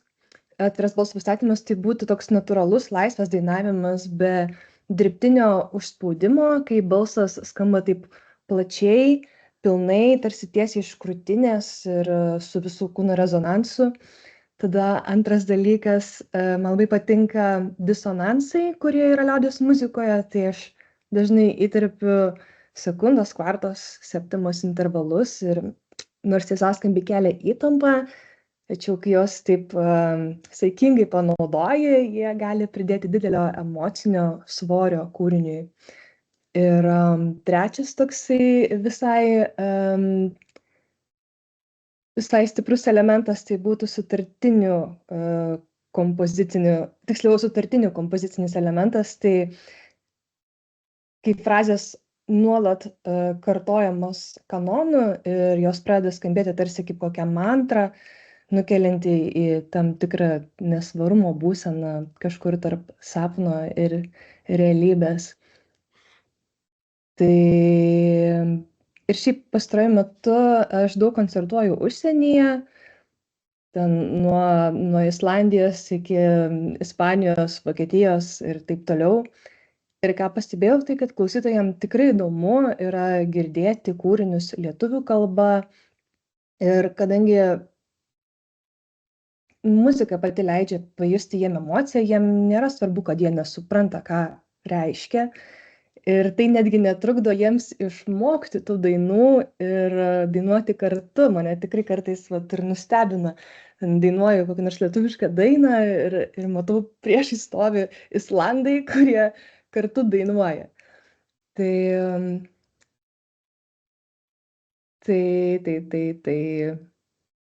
tiek, kiek mūsų kalba, lietuvių kalba yra palanki dainuoti, nes, sakykime, tikrai kartais girdim žmonės, štai lenkišką dainą, sako Viešpatie, kaip galima dainuoti šitą kalbą, tik taip jokio nei balso, nei grožio, nieko, o lietuvių kalba. Čia turbūt mes problemos neturim. Neturim, pas mus labai daininga kalba, tikrai turime daug balsių, kurias galima gražiai ištęsti ir tikrai fonetiškai labai gražiai skamba, dėl to vis dažniau ir pradėjau kurti lietuviškai. Jūs minėjot, kad sutartinės labai patinka, kai klauso užsienio ar ne gyventojai, piliečiai, žmonės. Kas dar? Jeigu jie girdi lietuvišką dainą, nebūtinai gal lietuvių kalba, bet su lietuvių liaudies motyvais, muzikiniais, pavyzdžiui. Tai, kadangi aš, kaip minėjau, tuos 3 elementus pagrindinius naudoju, tai galbūt tas atviras balso pastatymas jiems toks būna negirdėtas. Aš dabar nepavaizduosiu, šiek tiek sergu, bet galite išgirsti, galite vėliau pasijungti ten dainą Vilnie Vilne, migluma, ir ten išgirsite tokį atvirą tą garsą. Tai gal tai jos žavi ir šiaip sako, kad skamba ta mano muzika taip mistiškai, ritualistiškai, kažkaip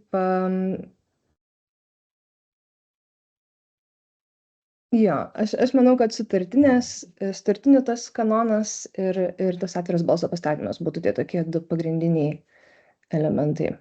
Šiaip mes matom vis daugiau kūrėjų, kurie mėgsta kurti lietuviškai, patinka ir naudoti mūsų lietuvių liaudies, kažkokius tai motyvus ar ne. Kaip jūs paaiškintumėt, kodėl? Kodėl mes vėl kažkaip atsigrėžiam 21-ojo amžiaus, čia kuriam čia tūkstantmetį, atsigrėžiam į savo, sakykime, tradiciją, kurią mes keliam ir į kūrybą, šiuo atveju į muziką, ir vis daugiau šiaip jau. Aš manau, kad aktyvus klausytojas vertina unikalumą ir tai, kad kūrėjas turi savitą identitetą, o ne bando kopijuoti kažkokį tai pasaulinį standartą. Ir man, pavyzdžiui, muzika yra tas būdas nešti savo kultūrą į pasaulį. Ir man labai patinka, kai atlikėjai kūrybą įpina savo šaknų motyvus, liaudies muzikos subtilybės ar kūrinius atlieka ir savo kalba. Taip klausytojas gali ir pajusti tą pasaulio įvairovę, išgirdus tokias turtingas dainas, jisai gali įsikvėpti, sužinoti daugiau apie kitų kultūrų pasaulius. Tai manau, kad tai yra būtent todėl svarbu, kad tai yra unikalu. Mūsų liaudies muzika yra unikali pasaulyje ir mes turėtume ją išnaudoti ir plačiai skleisti, taip pat ir turbūt kitom valstybėm. Ačiū, Miglė, su mumis taip pat dar vienas pašnekovas, Vikingų kaimo bendraįkūrėjas, edukatorius Mindaugas Korsakas. Sveiki, Mindaugai. Sveiki. Mes sakom, kad yra edukacinė erdvė, muziejus po atvirų dangum. Visgi papasakokit, kaip atrodo tas jūsų Vikingų kaimas, kas ten yra? Taip, tai mes turim, kaip pasakyti, tokį edukacinį centrą, kur atvažiuoja vaikai. Sakykime, pas mus sezonas yra gegužė, birželis ir rugsėjis, spalis. Tokios pagrindinės veiklos, kaip pas mus vyksta. Nes tuo metu būna išleistuvės ir vaikai būna linkę, kaip pasakyti, edukuotis. Tik pas mus, kaip pasakyti, nors mes vadinamės vikingų kaimas, bet pagrindinė mūsų veikla tai yra būtent, mes pasakojam apie maždaug laikus, kai buvo prieš 800 metų Lietuvoje. Ir, sakykime, aš pats šitoje vietoje galbūt klausausi jūsų, jūs daugiau iš mokslinės pusės žiūrite lietuvių kalbą, aš tai daugiau iš romantinės pusės. Man lietuvių kalba patinka tuo, ką ji pasako tikrąją to žodžio prasme, nes mes kartais, kai šnekam, tai viskas taip labai sudėtingėja, o prieini prie augalo, tarkim, gysločio, pasižiūri, kaip jis atrodo, ir kažkaip, aišku, kodėl jis gyslotis vadinasi. Dilgėlė tai dilgina. Jeigu pienę nuskiniai, išsiskiria pienas, tai pienė, tai viskas kaip ir aišku. Sakykime, lygiai tas pats su kraujažolė, jeigu kaip pražydėjo gaurometis, meta gaurus, vėlgi kaip ir pati kalba iš tikrųjų tau duoda labai daug informacijos. Ir kadangi aš pats, sakykime, daugiau pasakoju vaikam apie valstybės susikūrimą mūsų, nes manau, kad iš tikrųjų visi mūsų kaimynai, kaip pasakyti, ar tai būtų prūsai, ar tai būtų latviai, jie nepastovėjo šiek tiek už save, nesukūrė tos valstybės ir kokia yra priežastis, dėl ko sukūrė mes ją. Taip sakant, mes irgi galbūt galėjom pasirinkti šiek tiek lengvesnį, mažiau kraujo atnešusi variantą ir priimti, taip sakant, katalikybę, bet pasirinkom kažkodėl kitą. Ir čia vėl, kaip pasakyti, aš daugiau kreipiuosi, sakykime, į lietuvių kalbą, nes vėlgi vienas iš tų simbolių, kurį mes žinom, tai yra herbas, vytis. Dauguma vaikų nežino, kad tai iš tikrųjų yra veiksmas, o ne vardas. Visi galvoja, kad čia karžygys, kad jis kažkur tai bėga, o iš tikrųjų tai yra veiksmas, nes kai priešas užpuldavo, lietuviai susirinkdavo vienoje vietoje ir po to jau dažniausiai vydavosi priešą, kuris jau bėgdavo. Ir pačiam herbe iš tikrųjų labai gerai viskas yra pavaizduota, nes, sakykime, aš kaip daugiau šiuo atveju šiek tiek karybos atstovas, pavadinkim taip, tai ištrauktas kalavijas, tai reiškia, kad nebėra vietos diskusijom. Kol kalavijas yra makštise, mes galim šnekėti, dėrėtis, tartis. Jeigu kalavijas yra ištrauktas, tai tokios galimybės nebėra. Labai geras, sakykime, žodis yra kalavijas. Tikriausiai nežinau, ar žinot, ką jisai reiškia. Ta prasme, visi žinom, kas yra kalavijas, bet iš tikrųjų pačiame žodyje yra atskleista pati technologija, kaip jisai yra daromas. Tai jeigu mes paimam geležies lakštą, jį sulenkiam, sukalam, tada vėl sulenkiam, vėl sukalam ir tokiu būdu atsiranda tas raštuotas raštas, kuris ir yra kalavijas. Tai yra pačiam pavadinime, yra vos keli žodžiai, bet juose yra visa, kaip pasakyti, technologinė informacija. Ir dar vienas žodis, kurį būtinai aš pasakoju savo vaikam, kurie atvažiuoja pas mus, tai yra pilietis. Aišku, šitą žodį galima pasakoti labai sudėtingai, o galima tiesiog sakyti, kad tai yra sudurtinis žodis. Pilis ir ietis. Ir būtent tais laikais didžiausia pareiga, sakykime, žmogaus, tai buvo ginti savo pilį. Galbūt jie kaip valstybės, kaip šalies, jiem savokos buvo labai sudėtingos, jie žiūrėjo šiek tiek siauriau. Ir jeigu tu esi pilietis, tai buvo labai aišku, kokia yra tavo pareiga ir ką tu turi daryti. Aišku, ietis, ginklas gali būti labai įvairus. Per Baltijos kelią mes vienokį ginklą matėm, sausio 13 kitokį ginklą matėm. Tai va, tai kažkaip tai aš stengiuosi šiek tiek iš romantinės pusės, tai sakykime, vartoti lietuvių kalbą ir aiškinti tuos žodžius, nes iš tikrųjų kartais, man atrodo, jinai viską supaprastina ir sudėlioja, taip sakant, į savo vietas. Tai trumpai tiek.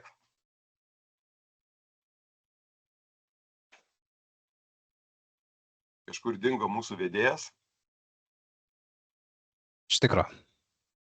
Nieko, darom dabar? turėsim patys dabar. Paanimuosim. Gal kažkas su Edvardu nutiko? Tai matau, pirmininkė yra mūsų Violeta Meiliūnaitė, tai galbūt būtų galima jau ir apibendrinti mintis, ką mes čia išgirdome. O kas mums belieka, kai nebėra to, kas užsako muziką, tai dar svečiai truputį pasibūna, vieni kitus pasižiūri ir tada pradeda ieškoti to pirmo, kuris sakys, na gerai, aš jau eisiu, ir tada visi kaip ir gauna leidimą eiti ilsėtis. O man labai gaila, kad šitas mūsų šios dienos pokalbis vis tiek eina į pabaigą, nes man buvo labai gera ir labai šilta. Yra daug dalykų, kuriuos mes galime papasakoti apie lietuvių kalbą tiems žmonėms, kuriuos norime pritraukti, išlaikyti, prisijaukinti. Ir kiekvienas tą darome savaip, nes mums patiems įdomus labai skirtingi dalykai. Apie tai, kas mums neįdomu, mes įdomiai nepapasakosime niekada. Man buvo taip gera klausytis Jolitos apie tą vidinį dzūką. Aš žinau, kad kai grįžtu į Šiaurės Lietuvą, Rytų Lietuvą šiaurinę, tai manyje pabunda vidinis panevėžiškis ir tada mostiguoju rankomis, kirtis nueina ten, kur jam reikia būti Šiaurės Lietuvoje būnant. Ir staiga tu supranti, kad ten tu esi irgi žmogus kalbantis lietuviškai, bet ta lietuvių kalba ten yra truputį kitokia. Ir mes visi išsivažinėję po skirtingas vietas, kas į Lietuvos kitus kampelius, negu kad gimė ir augo, kas pavažiavęs toliau, vis tiek įsinešėm savo santykį. Jeigu kalbam apie šventes, tai taip yra tos kūčios kalėdos, kurios aprašytos knygose, bet yra kūčios kalėdos, mūsų kūčios kalėdos. Man tai yra kūčiukų kepimas su močiute. Visos kitos tradicijos, jos buvusios, nebuvusios, bet būtent šitą aš noriu perduoti savo dukrai. Nebejoju, kad kiekvienas iš mūsų irgi turi kažką tokio šilto, ką norime tęsti. Bet tam, kad sužinotume, ką mes turim, kuo galime dalytis, nieko kito nelieka, tik susėsti ir pasišnekėti. Na ir pasišnekėti apie kalbą, nes kalba yra toks, dviašmenis kalavijas. Viena vertus jis atskiria savus ir svetimus, nes tie, su kuriais susišnekam, yra savi, tie, su kuriais nesusišnekam, lyg galėtų būti svetimi, bet čia matyti ir yra ta gražioji, kuriančioji ir taikančioji kalbos pusė, kai pradedi šnekėtis, tas svetimas pasidaro netoks svetimas. Mes pradedam jį suprasti, suprantam, kad jis nėra toks baisus, kokį sukūrė mūsų vaizduotė, nes matyt, didžiausias mūsų priešas yra ta vaizduotės dalis, kuri atsakinga už baubų kūrimą. Na jau kas, bet šita dalis veikia visada labai gerai. Bet kai pasižiūri po tą lovą, ten nebūtinai sėdi baubas. Gali būti, kad ten šliurės, o gali būti ir apskritai tik tai dulkes reikia pasišluoti. Tai labai ačiū už visas patirtis, nes jos praturtina. Pasižiūri žmogus, ką daro kitas ir galvoju, palauk, taip tai aš nedarysiu, bet padarysiu truputį kitaip, nes mano krašte truputį kitaip tiktų labiau. Ir matyt, čia ir yra mūsų tas bendrumas, ta jėga. Ir šiemet mūsų paskutinis 25 metų forumas, kaip ir reikia apibendrinti, susiskaičiuoti, kad štai buvom 4 kartus susitikę, pasikalbėjom apie kalbos etiketą, apie tai, kad jisai keičiasi, kad skirtingose kartose jis yra skirtingai suvokiamas ir kitas iki seneliai sako, kad jau tas jaunimas, tai jau taip nemandagiai vienas su kitu bendrauja, kad viešpatie apsaugok, nuo mūsų laikais tai taip nebūdavo. Bet paskui pasižiūri, kad ir tas jaunimas yra kuo normaliausi žmonės, tiesiog su juo reikia kalbėtis, o nebūti priešinguose kampuose. Kalbėjom apie dvikalbystę, apie tai, kad nebėra jinai kažkoks baubas, tiesiog tai yra mūsų realybė ir tą realybę irgi reikia prisijaukinti, nes kitaip pasidaro labai sunku gyventi. Kalbėjom apie netokius linksmus dalykus, apie tai, kai kalba virsta ginklu, tada, kai per kalbą bandoma paveikti, per kalbą bandoma nuteikti ir ta kalba turi gintis. O mes turime atpažinti, kas yra sudėtingo, kas yra pavojingo ir tų pavojų išvengti. žinot, artėja tos didžiosios metų šventės, kai labiausiai norisi visiems linkėti savumo, artumo, bendrystės ir to vidinio saugumo, kuris mums leidžia kurti ir siekti gražių dalykų, turtingų dalykų. Man labai džiugu, kad šiandien mes sujungėm Lietuvą plačiau. Neišsitekome savo valstybės teritorijoje, nes iš tikrųjų mūsų yra kur kas daugiau negu kad gyvena Lietuvoje. Ir man tos bendrystės, to savumo, to artumo irgi labai norisi ir labai noriu, kad matytume vieni kitus ir vieni su kitais susikalbėtume. Na ir kaip priklauso, žinot, po gerų paskaitų namų darbai. Visą laiką ieškome temų ir klausimų, kurie būtų įdomus, kurie leistų jaukintis vieniems kitus. Bet kai tu tą darai, būdamas kalbos komisijoje, na žinokit, fantazija baigėsi. Bet kalba gyvena labai plačiai ir Suomijoje, ir Prancūzijoje, ir dar visur kur. Ir apie tuos klausimus, apie tuos sunkumus, problemas, o gal džiaugsmus, na žinot, lietuvis įpratę skųstis, bet galim pakalbėti ir apie tai, kas yra džiugu. Labai prašyčiau, rasti laiko, brūkštelti žinutę mielai Aurelijai Baniulaitienei, kokios temos, kokio klausimo reikėtų, būtų svarbu, norėtųsi kitais metais. Mums tikrai būtų paprasčiau ir manau, kad taip užmegztume tą glaudesnį ryšį, mūsų forumas būtų netoks kalbos komisijos nuleista kepurė, bet tai būtų tų žmonių, kurie po kepurė slepiasi bendras kūrinys. Tai tikrai labai ačiū už šios dienos ir šių metų bendrystę ir nuoširdžiai linkiu kuo daugiau šviesos. Lietuvoje pasnigo, tai truputį šviesiau pasidarė, bet pirmiausia linkiu, kad tos šviesos nestiktų viduje, o čia dar po mėnesio dienos pradės ilgėti ir viskas vėl eis šviesyn ir geryn. Tai jaukių, saugių, šviesių ir šiltų metų ir labai tikiu, kad iki kitų pasimatymų, nes žmogus yra tokia būtybė, kuri viena negali būti. Mes išgyvenam tik tai bendrystėje, tai tos bendrystės visiems ir labai linkiu. Dar kartą ačiū, kad šiandien susitikome. Ačiū Jums, komisijos pirmininkė Violeta Meiliūnaitė. Kągi, turbūt galim ir dabar baigti transliaciją. Pasakom, kad tai yra šių metų paskutinis valstybinės lietuvių kalbos komisijos rengiamas forumas, kaip minėjo pirmininkė, šiandien svarstėm, iš kur kilusi lietuvių kalba ir kultūra ir ką mes galėtume papasakoti svečiui, kai jį sutinkam, kam aktualu įrašas lietuvių kalbos komisijos YouTube kanale visos transliacijos, tai galite tuo įrašu dalytis. Kągi, visiems linkiu gražios dienos. Ačiū. Dėkui. Ačiū. Labai ačiū. Geros dienos.